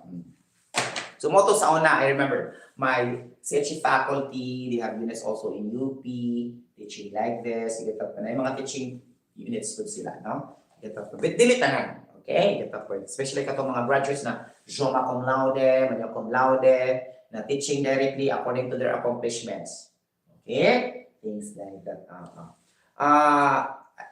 Smart in teaching methodology is not equivalent to a Joma cum laude. Okay, it doesn't mean you are intelligent, you are smart. Your teaching also is effective. If you can notice that, no? So there are very brilliant teachers who are good in academics, but the moment they will discuss, it's very random, it's not systematized, it's not orderly. So the students cannot understand. So this is the time, this is not equating the intellectual capacity to the way how we teach, even though we are average instructors who don't possess any accomplishment or any honor student or whatever, as long as we have the trainings and the education of how to teach properly and effectively, like having teaching profession units, education units, professional education units, then that would be an advantage. Well, I'm not saying you cannot teach. I'm just saying it's more advantage to them than yours. Muna siya yung insulta ka ng mga top-notchers. Because I studied in CIT, we have a lot of board top-notchers based on the record from 1960s to 2026. In engineering and architecture, CIT is the top. Even though you will review all the records in the PRC, USGR cannot beat it, UV cannot beat it, UC cannot defeat it, CTO cannot defeat it. Entire 1960s to 2026. If you really go inside the CIT Wall of Fame, all first place, it's being recorded on the wall. Second place, third place, fourth place, fifth place, until 10th place. Nobody in the School of Cebu that they put the top-notchers in the wall. Why CIT University put the top-notchers, that is the Hall of Fame, in the library? Because it was documented. You get the point, no? And maybe other universities will be embarrassed if they will put on the Hall of the Fame, but so less on me. You get the point? So that's why to make it safe, don't put on the wall, right? But CIT is very confident. They put the names in the wall of the library. For example, 800 first placers, 700 second placers. Each name is being put, engraved in the wall since 1960s to 2026. So the problem is they will make also another space for the coming generations if there are top-notchers, right? Okay, get the point. Because of their logo, CIT, U taps again. Okay, mo lang ko vision and mission. Okay, get the point. Okay, so if you research in AI in Google, they will say that USC, no? Okay, But if you will change your direction in typing, because AI also will depend on the prompter. You know what is prompter? Means it's the one who will deliver the chat when you try to communicate, when you ask help. So his answer or her answer of the AI will depend also on how you manage your request. You get the point? If you will say, who is the best school in Cebu? And that is too general. Of course, we will answer University of San Carlos, of course. Get the point? No. Because it's San Carlos is the best school in Cebu overall. Okay? Yeah. Who's the best school in education? And Cebu Normal University will be appearing also there. Okay? Yan. Dapat mo sa engineering, may ipuno nga lain. Okay? Si CIT, si UC, like that. Yan. Akong gi-change ang akong kwan. No, I mean the total from 1960s to 2026. Ni-answer na rin siya. Cebu Institute of Technology because strong fashion. No? It depends on how we manage, on how we context ba our request to AI. Okay, mag-depend siya. Okay? Nag-gets ninyo? It depends on how we ask help from AI. Mag-adjust po siya sa atong, adjusting our request. Okay? Things like that. Di basta mag-careful niya. Ibang ka mag-depend na siya. Kita point. Pero his or her answers are very, because AI has no gender, right? It's like he or her. Ay, nako pa! Answers are safe every time, no? You get the point, and beautiful in grammar effect. You get the point, very impressive siya, no? Okay, kanyang data ba? You get the point, things like that. Wala siya ha? Si sugar or si lipids and fats, and si sugar and si protein. Okay, guys? Very clear na. Okay. So this is our protein. Diba? Okay, plus mga science students, okay, memorize din tayo mga chemicals. So if you want to become a chemical engineer or BS chemistry, ka na third year pa ka sa school, basta high school, nag-grade na mo to become chemist and to licensed chemist and licensed chemical engineer. Dapat high school pa, nag-memorize na sa mga substances kay lab na to. Okay? Number 2, join science fair competition in your school so that it will enhance your theoretical knowledge, your application in math, because science also have application in math, especially the ideality of gases, no? And especially in the thermodynamics part in chemistry. There's a lot of calculations there. So dito nagsugod na mo solve ni Gay-Lussac, combined gas law, kinetic molecular theory, o hinahina na ba? Patikim ng pinya. Okay? Things like that. Now after you will go third year, fourth year, mabasa-basa mo na mo. Get the point? In practice solve, like that, no? And devoted ka. Okay, get the point? So baliki ko niyo kung di pa po ma-license. Okay? So bumagano siya ang this is the formula. Okay? But this formula, I already tell you. If you want to be 100% successful in the board examination, start early in elementary and high school. I remember in elementary, imagine, I was in elementary, I memorized the conversion of meter to feet, feet to meter, feet to mile, like that. Get the point? Sa katong iyang, multiplication table, katong yung mga tables sa luyo ng mga mathematical quantities. 1 feet is equals to 0.3048 meter. 1 meter is equals to 3.28 feet. 1 pound is equals to 454 grams. Nalaman na siya sa elementary good sa luyo sa notebook. Okay? Get the point? Dayon, 1 pound ba to siya is equals to 2.2 kilograms. Tama ba? 1 pound is equals to 2.2 kilograms. I'm not really that sure. Basta sure ko, 1 pound is equals to 454 grams. But 1 pound is equals to 2.2 kilograms, correct ba? I don't know, no? Okay, just tell me after, no? Then 1 ton is equals to 2,000. Wala ganun siya adjective. Muna siya si metric ton. If na adjective nga long, muna siya 2,200. Pero kaning ton, dito na sa high school, ha? Katong elementary, katong basic na judista na. Meter, centimeter, like that. No? Lalo na nakudaan pa ang mga conversion. Okay, because it has to do something with recalling. Recalling, remembering, knowledge-based foundations. It's not yet calculation. Hindi ko ginagawa. Memorize mo po, di ba? Okay? So metric system, ang mga metric pod, memorize pod. Kung sa may metric system sa length, kung meter, sa weight, di ba, kilograms. Sa temperature, si Kelvin. Sa force, si Newton. Okay? Okay, sa weight, sa man, pound, of course. Kita point, di ba? Si energy, na yun lang. Mabitik mo ano, unsay metric system ni energy. Kita point na,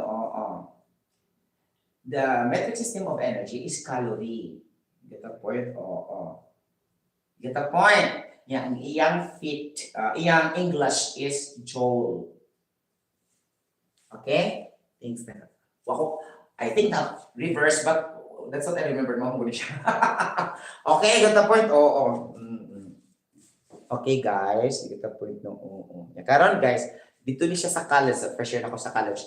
Na siya capital C nga calorie bas capital C A L. Inasad siya small letter nga C E L. Karon na siya diferensya. Okay. I thought before pareho ra siya nga 74 calorie is equals to 74 calorie also niya small letter. Ako siya gisabihan. Ang capital C there, guys, kuan na siya kung kag 1 capital C is equals to 1,000 small letter C calorie. So ito pa, ang word nga capital C, A, L is not the same as the small letter C, A, L. Kaya ang capital C, small letters A, L nga 1 is equals to 1,000 man siya. 1,000 small letters C, A, L. So therefore, magbantay ka sa word nga calorie pod. No? Kawa naman yung mga engineers. Get the point, no? Okay, get the point. Yan karon kumingon ko nga how many joules in calorie. So by default kani siya nga calorie, kaning gamay nga CAL, dili nako. So mo nang gi-understood na to ang calorie nga 1 calorie is equals to 4.184 joules. Get the point. Mo ni siya ang calorie nga small letters tanan CAL. Calories. Okay? Kung capital C gani mong calories na small letter AL, lahi ang meaning. Okay, kaya ang capital C, paano siya, this is to be technically proficient, ha? Kita po, technically na dyan siya. Grabe na ka-technical ba? Okay? So, ang capital C, small letter A o L, patabihin ko nga, 4 capital C, A, L calorie, okay? This is equal to 4 kilocalorie. Nakatong na 1,000. Okay, ang 4 na small letter C, L, di ba pareho sa 4 calorie ng capital? Pero late na siya na ko siya na-discover, I was college that time, na dili sa high school. Okay? Hindi man na ito makuhaan ko din itong knowledge, no? Since nag-start pa. Tanda pa dyan kuwang ba naman, atong journey, elementary, high school, magkataas na itong mga knowledge, no? Compounding, and highly cumulative ba, no? Meaning it is continuously progressing over time. This is the word cumulative again. What is cumulative in English? I'm talking with definition, okay? Cumulative means, okay, it's continuously progressing or improving over time. That is cumulative. Okay? So that means it will keep on adding. So it will be compounding. Muna ang word na cumulative, ha? Okay, get the point? So meaning, our knowledge is highly cumulative, no? In our entire journey from kindergarten, elementary, high school to college. Ang crucial nga knowledge, guys, dili sa college. Okay? It's basic education. Okay? Do you think it's... But we speak about diploma, degree, of course, the college is more important. But if we think about total cumulative and compounding knowledge, no, in general, the most crucial study is in basic education. Okay? The moment you lose everything in the basic education, you will be struggling when you are now in college. So this is the time, if you are not good in English, you will be having less comprehension in college, in technical report writing, in feasibility study, in the action research, in the plan design, in the reporting skills, no? In the defending, in a debate, like that, no? You get the point? Okay, in the defense of a feasibility study, no? Kung dito na kamo, exert. Pero kung dito ka nagsuot sa basic education, you are very, you are joining writing competition, oratorical contest, declamation contest. You will always use this ability by speaking, oratory, like that, no? Then that's that time when you go to college, even though you don't have preparation, you can talk, no? Without anything. You will just watch the title, the headings, and the rest will be yours in the actual. No? And you will take a glance very small only, and then you will take the audience eye contact. No? You will not read your content in your PowerPoint. But once you say a trainer will always look at the content, and you will never face the audience. That's the problem. It doesn't, lead to the extraction of the expertise of the trainings. No, if they keep on watching the slides without looking the audience, because they are merely reading. Okay? Glance to glance. Eye contact with the audience, mga kaibigan. I-expound mo. You can read, but you can expound. Okay, get that point? No, or you cannot even look also. Just look for the title and you know what's the content already and explain. Okay, get the point? Oh. Okay, things like that. Oh. Any questions so far for that? Okay, mga ganun. Okay? No, karon guys, di ba naman tayo lysine. Okay, si lysine guys. Di ba ito lysine, no? Okay, so ano niya yung formula? Kita po ito. Okay, kinanam tayo proteino. Atong isumpot na lang ni siya ang CH2, CH2, CH2, CH2, and NH2. Muna siya yung isumpot sa amino acid. Lysine protein na ni siya. Kita po ito. You get the point? Karon, piningon lang ko, add the glucose in our bloodstream. So, yung chemical formula, C6H12O6. No?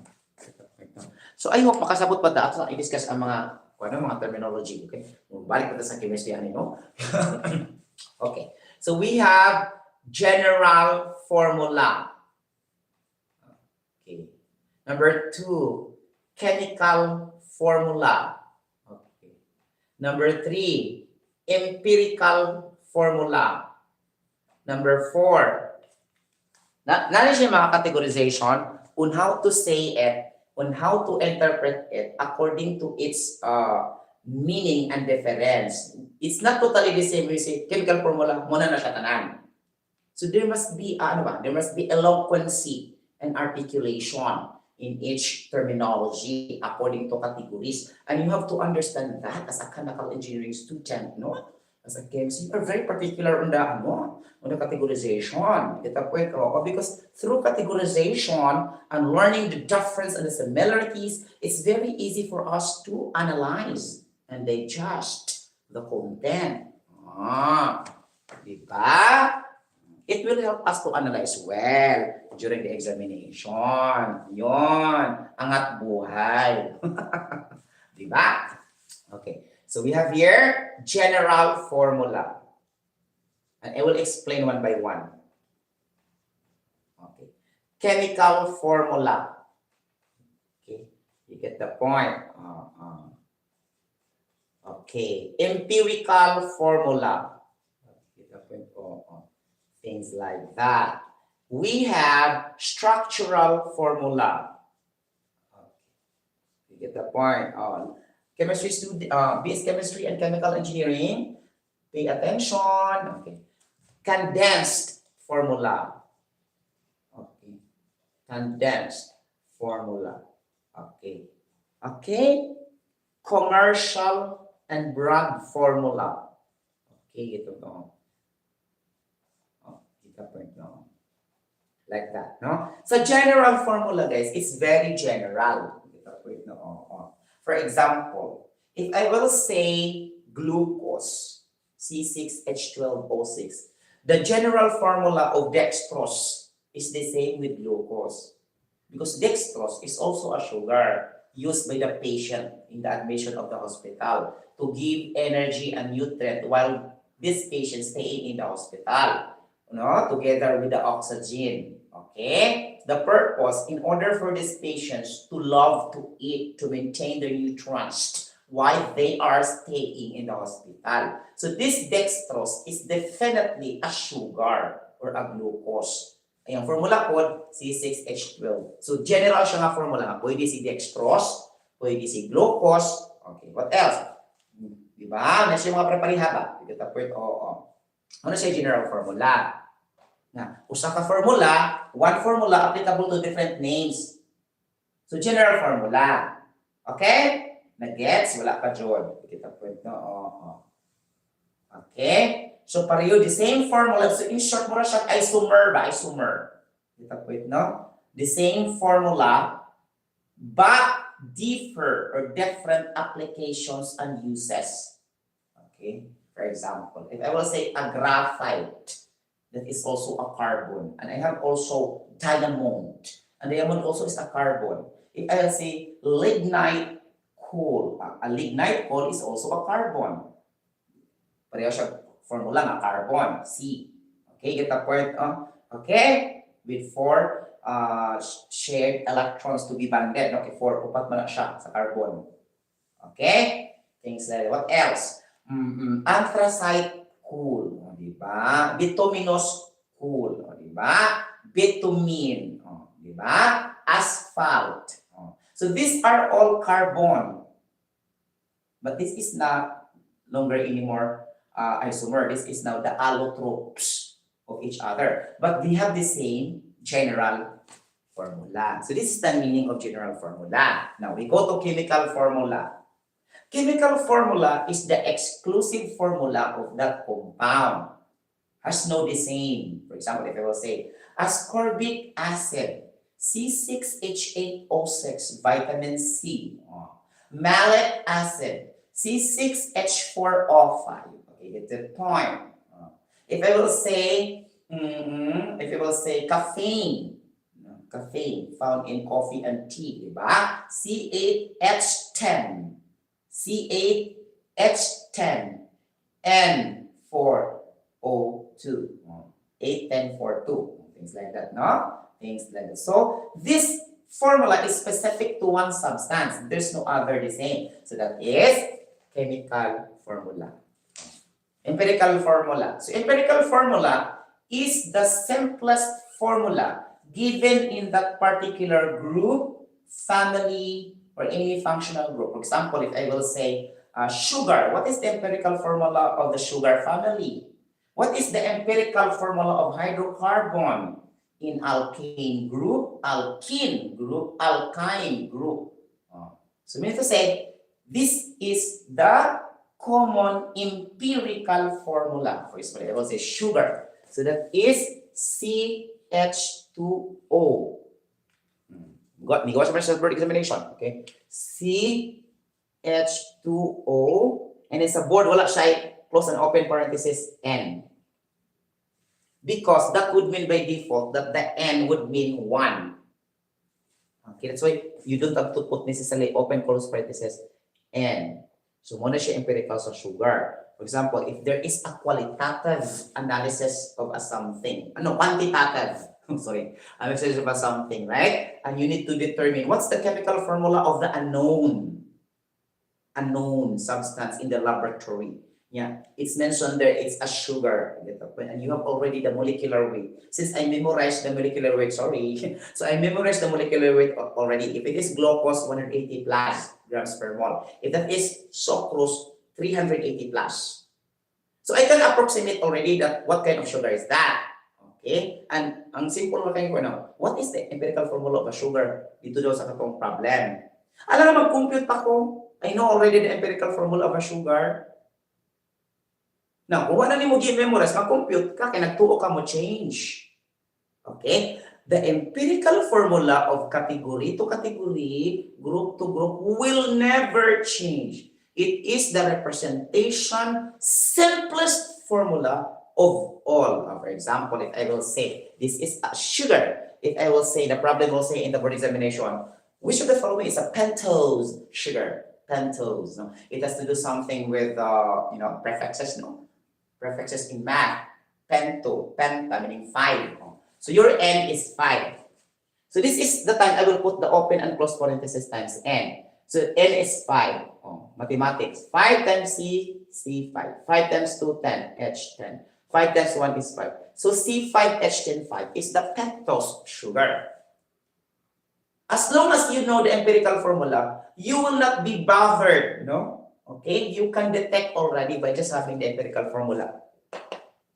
If you memorize it completely, and this is for the sugar. How about the hydrocarbon? Okay, hydrocarbon. So let's say saturated hydrocarbon first, no? You know what is saturated? In chemistry, when we mean saturated, that's tantamount or equal or congruent or similar or equal to single band chemical.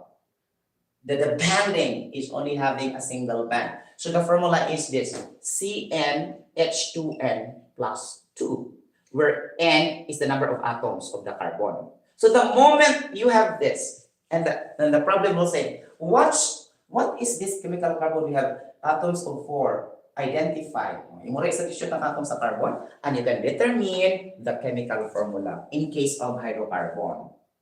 Okay. So example only. Others also have, no? I don't want to discuss everything about that. That's basic. Okay. Kita po chemical formula, empirical formula, general formula. Now we go to structural formula. The one I wrote a while ago is a structural formula. I said for protein. Okay. So I have the protein here, di ba? Carbon, single bond hydrogen, single bond R, and C, double bond oxygen, and then OH, and then in H2. Meaning you will present that in that kind of structuring. No? You will try to illustrate the chemical bonding by means of this shared electrons here, by having single bond, double bond, like that. No? That is structural formula. Get the point, no? Okay. Unless it will ask you, how many electrons unshared and not shared? So you have to illustrate the number of electrons in the outermost shell of each element, and you need to be brilliant in the periodicity trend, the periodic table. No? You need to memorize the basic concepts of the simple and easy elements in the periodic table. Okay? Pwede ka mga miss lang ang mga questioning sa board exam. Chemical bonding lang, okay, redox lang, you get the point, no? So redox in acidic solution, redox in basic solution. Alam na this, you get the point, okay? So muna siyang structural formula. How about the condensed formula? No chemistry teacher so far that will teach in this way. I think it's only me in the whole world. Nobody will explain this one. This is my own style. This is my own critical thinking that I found by my own. This is discovery learning. Okay, get the point. This is not reflected in the book. If you will go to the chemistry book, each of this is discussed in each chapter, in different chapter. But I combined it all because it has to do something of generalization, combining the nouns, the adjectives. So what is the noun here? Formula. What is the adjective or the description prior to the noun? This one. General, chemical, empirical, structural. So, I categorize that according to my own articulation. Okay? Even the books doesn't show like this. Get the point. Even the AI will not ever say like this in this manner. Get the point. This is my own. This is discovery learning. Okay? Get through elementary, high school, and college. Okay? So, condensed formula, what's this all about? When you say condensed formula, it's not talking about liquefaction thing, because when we talk about condensation, it is a change from gas to liquid phase. If you can still remember the phase change topic in the physical chemistry, no? Like evaporation, condensation, sublimation, desublimation, solidification, freezing, melting. Get the point? This is wala ni siya malink ani nga context ang pagtawag na condense. Okay? Nor sa katong condensed milk, no? Wala siya na bilong ani nga i-process siya para mahimong maliquefy ba under the process of liquefaction. That's why condensation. Okay, the point. So the product is condensed when you have the process called liquefaction. Okay, ang technical term kasi ano niya guys is condensation. Okay, the point. Okay. Now, wala siya mo adapt niya. Ang condense in the context of the formula. For example, if I would say acetic acid. So I have vinegar in my kitchen.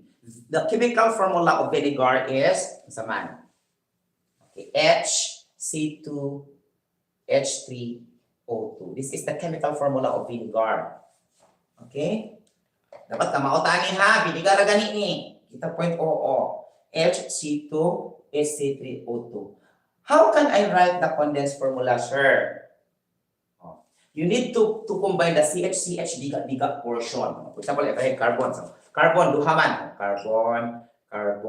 First, ang imong buhaton, you need to do first the structural.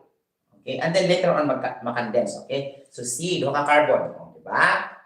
Nya ang hydrogen 3. Hydrogen biga, hydrogen biga. Dito po itong oo. Okay. Narabay acid. So ito pa, COOH. Kani kita kapag mabitik ani guys, I will tell you something. Kita po no. Now, is acetic acid is inorganic compound or organic compound? Wala. So many chemical engineers maglibog pa ani because they believe it's inorganic. That's not inorganic. Vinegar is an organic acid. Yun lang, no? Do you hear a chemistry teacher who will teach you like this? That vinegar is an organic acid? Prove, Sir Sotero. I know prove now. Kita point of. Okay. Because, kita point, sarap, naputani. Okay, kita point of. So, we have double bond oxygen here. And this OH, this is carboxylic acid here part. So, this H. Tanawa. If you count this one, CH, di ba? 3, 4 hydrogen, di ba? 4 hydrogen, 3 plus 1, 4. Oxygen 2, carbon 2, di ba? So, mamani ang formula sa acetic acid. Di-follow man siya sa functional group sa organic chemistry.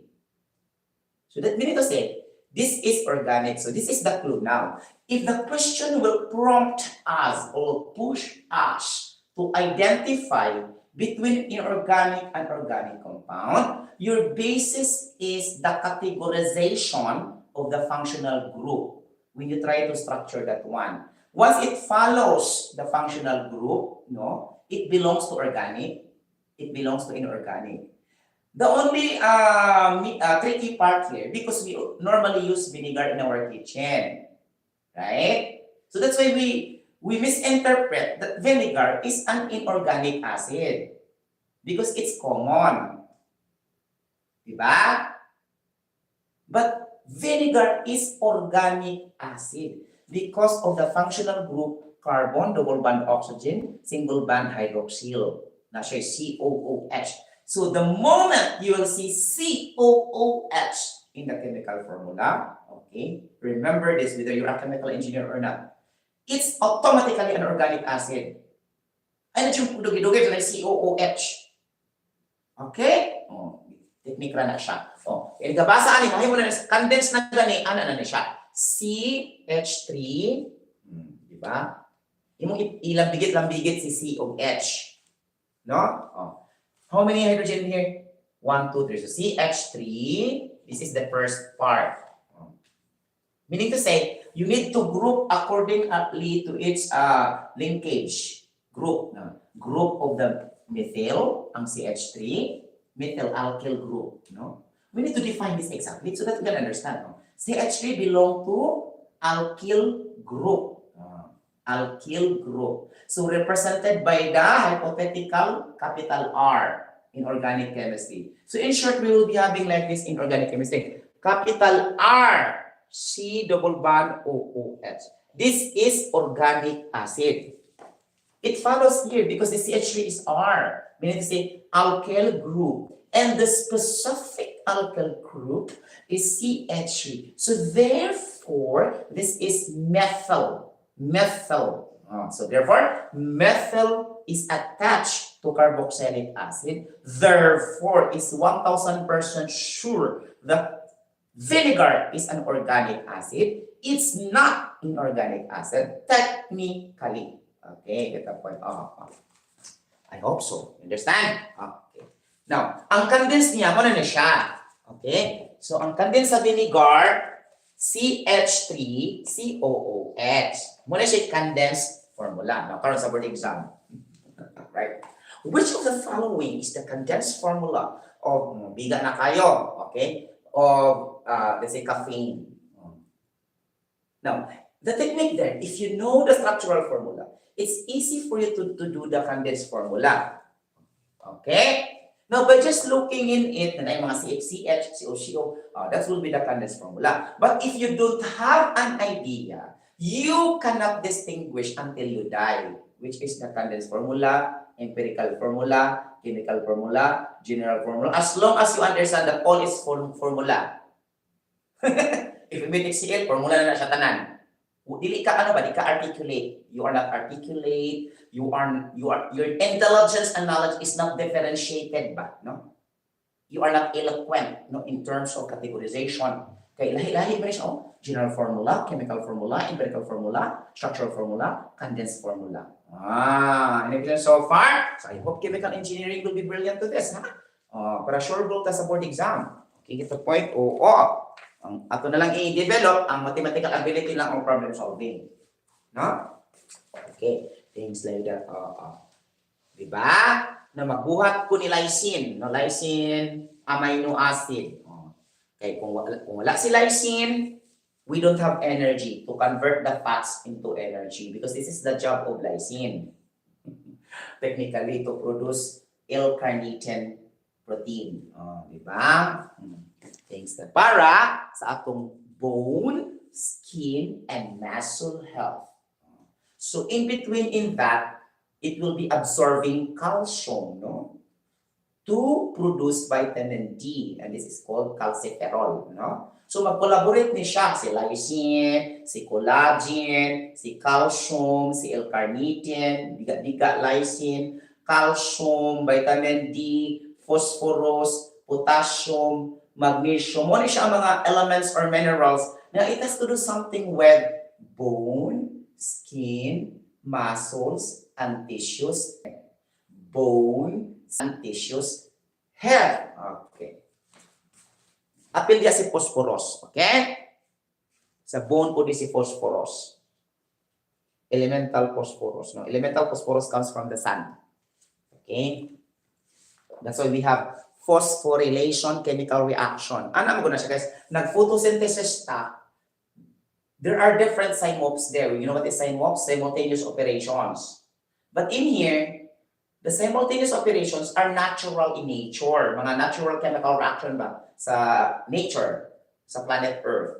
Hindi ka photosynthesis niya, na ATP chemical reaction, conversion sa light chemical energy to ano, di ba? Chemical energy. Naasa diri si phosphorylation. And sige, gugag phosphorus, nidawat sa si ATP sa phosphorus. Kaya nabay phosphorus ang ATP. Adenosine triphosphate. Ang kaning phosphorus, okay, di-split siya of mga chemicals, no? Para mo adto po siya sa chloroplasts, no? Dito sa chlorophyll, nga mo react siya sa ultraviolet rays of the sun to absorb the blue and red color. Okay? So, mo man yung i-absorb ang ROIB, visible rays. So, ang red o ang blue, mo reflect ang green lights. That's why ang color sa leaves, green. But the reality is not green. It's blue and red. Ang green nga atong nakita sa dahon, it's only a reflection of the visible rays of the absorption of the blue and red, ultraviolet rays of the sun, or the visible rays, in the electromagnetic spectrum, radiation. Okay? Things like that. Para na ha. The same with the sky and the sea. Why it colors blue? Because it's a reflection. Okay? Dominant ang blue. Okay, get the point? So that's why the sky is blue. The sea is blue. Okay, reflection man ako sa reality. Ang blue man, dali na siya mo dispersed na color. Diba? Get the point? Na siya mga history about the wavelength, about the frequency, diba? Wavelength, frequency, and energy. Kasi may usog siya mo travel. So, dali ka siya mo spread, dali ka siya mo reflect. So, katong naitaas of energy, of course, alam mo travel dahil ang hinay o ang taas of wavelength, no? Kita point, no? Kung taas ka wavelength, hinay man yung energy. Okay, taas nga distansya yung na-covered. Ano yung wavelength? Kung short ganun mong wavelength, meaning to say, very fast ang energy. Nga mo, spread. Kung hinay mo spread, very long ang iyang distance covered, di ba? Ang wavelength. By, ano naman ba? By common sense, dili siya. Iwan ko na memorize yun. Ako lang isabot ang yung something ba? Kita point? Oo. Okay, wow, wavelength, it has to do something with the distance, no? Okay, of how these colors propagated, no? Things like that, no? So in terms of distance, if the distance is so big, so meaning to say the energy is low. That's why it takes a longer distance, right? But if the moment the distance is very short, meaning the energy is too fast because it travels fast and the distance covered is small. So ito pa, small wavelength, high energy. Muna na ako summary after the explanation. This is inductive learning. Okay? Therefore, we conclude that, meaning general statement. Okay? Ako namang i-explain ang iyang, ano ba, iyang meaning, iyang explanation sa particularity. Okay? So, therefore, we conclude that, okay, short wavelength, fast energy. Okay. Now, since the equation, magbubuang na ng discussion kasi. Magbuang muna ako, guys. Okay. Since we have the particle and light duality theory in physics, if you can still remember the Max Planck law. If you can still remember Max Planck, right? So we have the relationship between the H over F over C. Oh, nalaputan yung equation na. The light, equation of the light. Okay? Muna siya ang frequency. This is the katong frequent velocity, ang C. Get the point, no? Yan ang H, ang Max Planck constant. May ano, no? Okay, get the point niya. Ang kaning lambda is the wavelength. Get the point. So therefore, makaingon ta, kaya ang kaning wavelength, ang C, directly man siya kay, okay, get the point. O kung hinay ka, taas man ang imong wavelength, no? So this is inversely proportional. Okay, so therefore, dili ang wavelength, no? Diri ang wavelength, diri ang frequency, okay, diri ang unsa man siya kaning H. Okay, mo na siya ang iyang Max Planck constant. Di ba? So therefore, sa to pa, si frequency o si energy directly proportional. Kung taas ang frequency, it will travels easily, just like a satellite, no? By common sense na siya, no? I'm not an electronics communication engineer. But if you have a satellite that the energy is too fast, so the frequency it can reach to home to home signals, no? It's very easy because there's how many hertz, right? 2,000 hertz like that, and so it will reach easily, right? If high frequency, high energy. So therefore, the wavelength is short. You must be in the coverage of that particular satellite. So the more you are far away, your signal will not catch because you are far. Because of that philosophy, no? Okay, taas man ang energy niya makaber dito sa kanang ang makatravel sa signal katulong asa ang duol. Dili ang lagyo. Okay, kung siya inversely, no? Kita pa so, if taas ang energy, ang wavelength taas man. Okay, tapos hindi kay siya makakuha sa signal, di ba? So dapat magpaduol po siya. Para makuha niya yung signal sa satellite. No? Sa channel 7, channel 3, channel 4. Di ba? Ang antenna, dapat ikuan siya dito para makuha din ang signal. Layo organic kita sa signal, di ta makakuan. And wavelength man na siya distance. Di ba? So, kung gusto kang energy, maabot siya, pero nindot yun siya doon yun ka. Okay? Dito po, so, okay, inversely man si wavelength o si frequency. Sa to pa, si frequency and energy directly proportional. If frequency will increase, energy will increase, but lower the wavelength. Okay? Ang kanimong wavelength, guys, is a technical term referred to distancing in light theory. Kung naman electromagnetic spectrum. Pero in a kinematic topic na rectilinear motion, katong mga macro perspective, katong mga boat, throwing a stone, airplane, car moves A and B, katong acceleration, speed, di ba mga kung siya macro perspective. Ang term dito mga distance, velocity. Ang karing distance dito, equivalent na siya sa wavelength diri sa radiation. Nagets ninyo? Ang yung unit po meter. Pwede lang sa nanometer siya or micron because it's very small na magud kay iyang kuan because light travels fast. Diba? Light travels fast in vacuum. That's first. In an empty space. This is critical aspect. Second, it travels very fast in air, in a gas. Then, it travels very slow in a solid medium. Okay? Solid. And secondly, ating A hierarchy, it travels super fast in vacuum. It travels or empty space. It travels fast in air, or let us say atmosphere or gas. Then it travels, okay, averagely fast. How averagely fast? Meaning average in liquid. Then it travels very less in solid. Okay, mo anam convert exam. Which of the following medium that the air travels so fast? A, solid. B, liquid. C, inaurot ako ka ni kabut exam. What knowledge? Nga. Kita point, oo. Di ba? So, di ba? Ang sa libro man sa good, wala mo specify ang vacuum. Diba ha? It's only our critical thinking will work. Pero di ingon mo sa libro, wala na lang. Okay? Kung bookish akong learning, sa libro ba, libro? Sa physics, ano lang? Okay. Ano siya nga? Light travels fast. Pero wala gibutang ang adjective. So fast, very fast, tremendously, extremely. So dapat particular po sa adjective, no? Katong comparative ba sa adjective, no? Very, most, high, like that. No, kay mo matter ba sa tatong understanding ana? Kita point oo.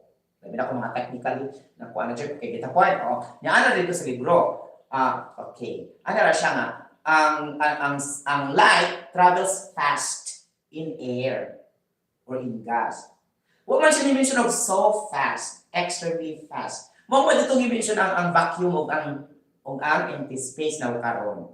If you try to connect the theory of relativity of Albert Einstein, okay, which states that the speed of light is 3 times 10 to the 8 meter per second. This is the standard speed of light in a vacuum. Diri sa iyang relativity, wa sad gisulti nga taas. But knowing the fact na 3 times 10 to the 8 taas king iyang exponent pa, it's only your intuition will tell na fast siya sa kaysa air. Pero wala din siya specify sa libro na mas taas day ang vacuum o ang empty space. But it's your, it's your judgment will tell. Nga, tanawa, 3 times 10 to the 8 meter per taas naman kay siyang value.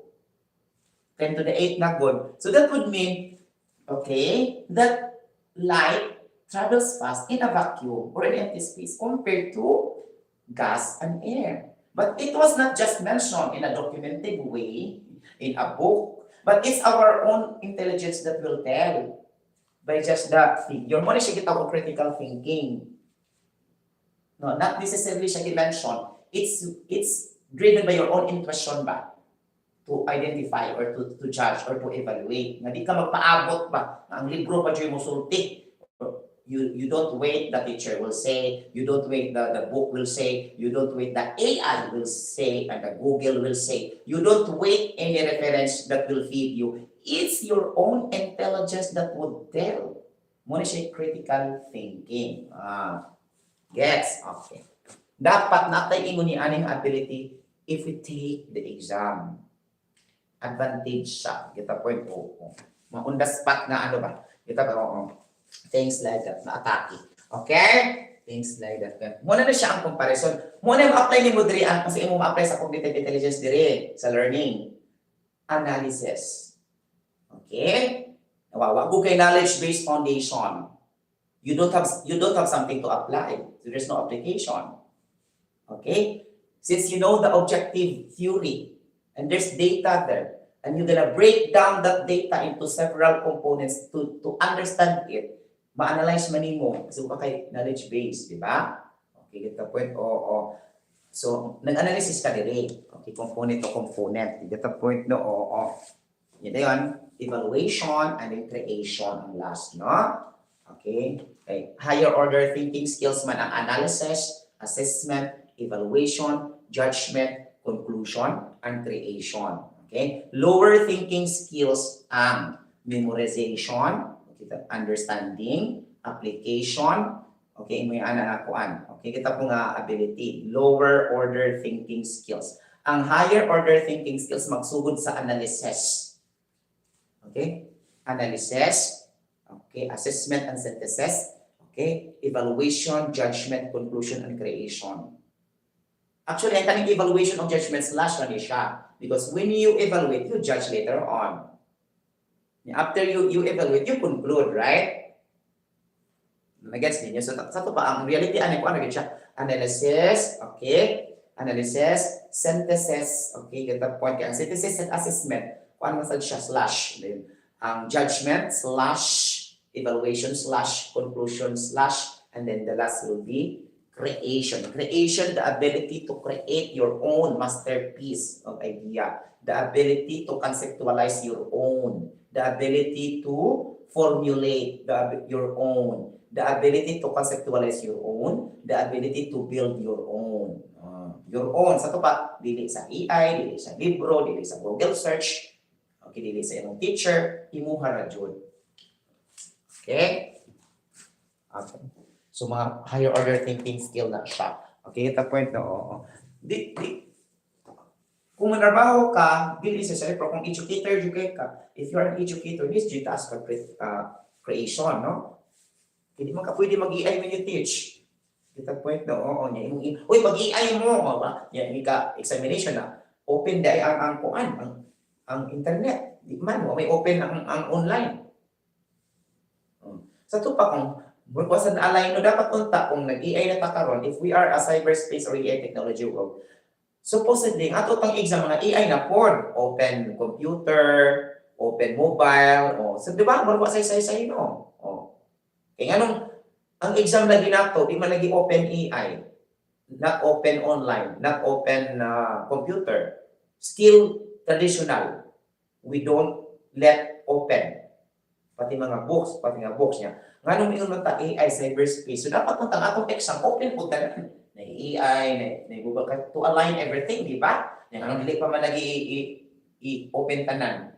So not just shape purpose that there are some jobs that cannot be replaceable by AI. I will explain this. There are certain jobs that cannot be replaced by artificial intelligence. Example, medical doctor who conduct surgical operations. AI cannot hold the apparatus to operate a patient. If you believe me or not, no? Any violent reaction? An AI or a computer cannot operate dialysis, but he will be used by a person to operate the dialysis. But this is already blended. No, it's not totally AI. It's integration. And seeing kasi AI talaga siya. Now, ngunit person na ba? Kita po oo. So, di siya pwede nga ma-pure AI ang mga healthcare. Okay, kita po. Because that criticality magod sa illnesses magod is very sensitive. No, hindi siya pwedeng idaya dito sa mga mga data driven. Data point unsa pa may dili niya ma-replace nga job, no. Ang mga health and safety practitioners, di po niya ma-replace during emergency responders. We go to the place and to see what's really happening. The AI is a non-living thing. No brain cells. He will just wait for the results. No? There's no robot that will try to check if there is injury, somebody falls. So definitely, HSE cannot be replaced with AI. The position ba? Okay, but the methodology in doing the job, we can use AI, of course. Nakakaloka naman. Okay, ito po oo.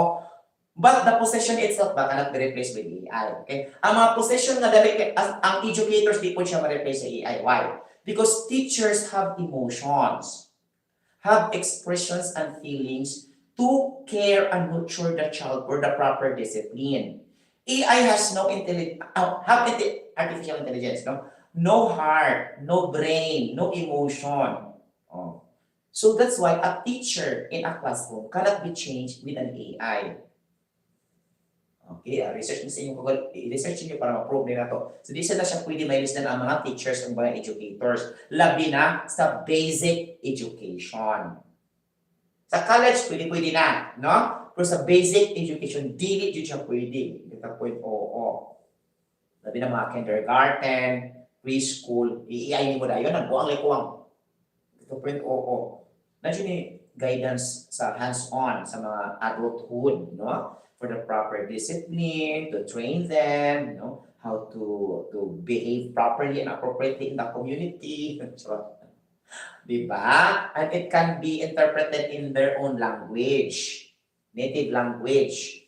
Oh, diba? So, ang teachers po, di po na siya basta-basta ma-replace sa AI.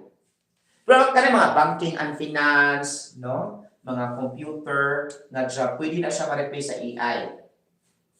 Okay, get the point? Oo. No? Mga data science, you get the point? Oo. Pwede na AI na. Get the point? Sa panang ma-replace na sila sa AI. Get the point? O ka na mga admin works, secretarial works, documentation works. Get the point? The AI can replace that, no? Oo. Sa panang ma-replace. Mga banking and finance, no? Ma-replace siya sa online world of doing cashless transactions virtually, digital, wala na mga traditional na bank. Pwede siya ma-AI na siya, ma-cyberspace, no? Kita point no, oo, di ba? Pero there are certain courses din siya, guys, hindi pwede ma-AI. No? Ang observe kag mga behavior, psychologist pala, psychologist, no? Kaya ang AI man God, it has to do something with the technology that has no heart to detect the behavior. So, ang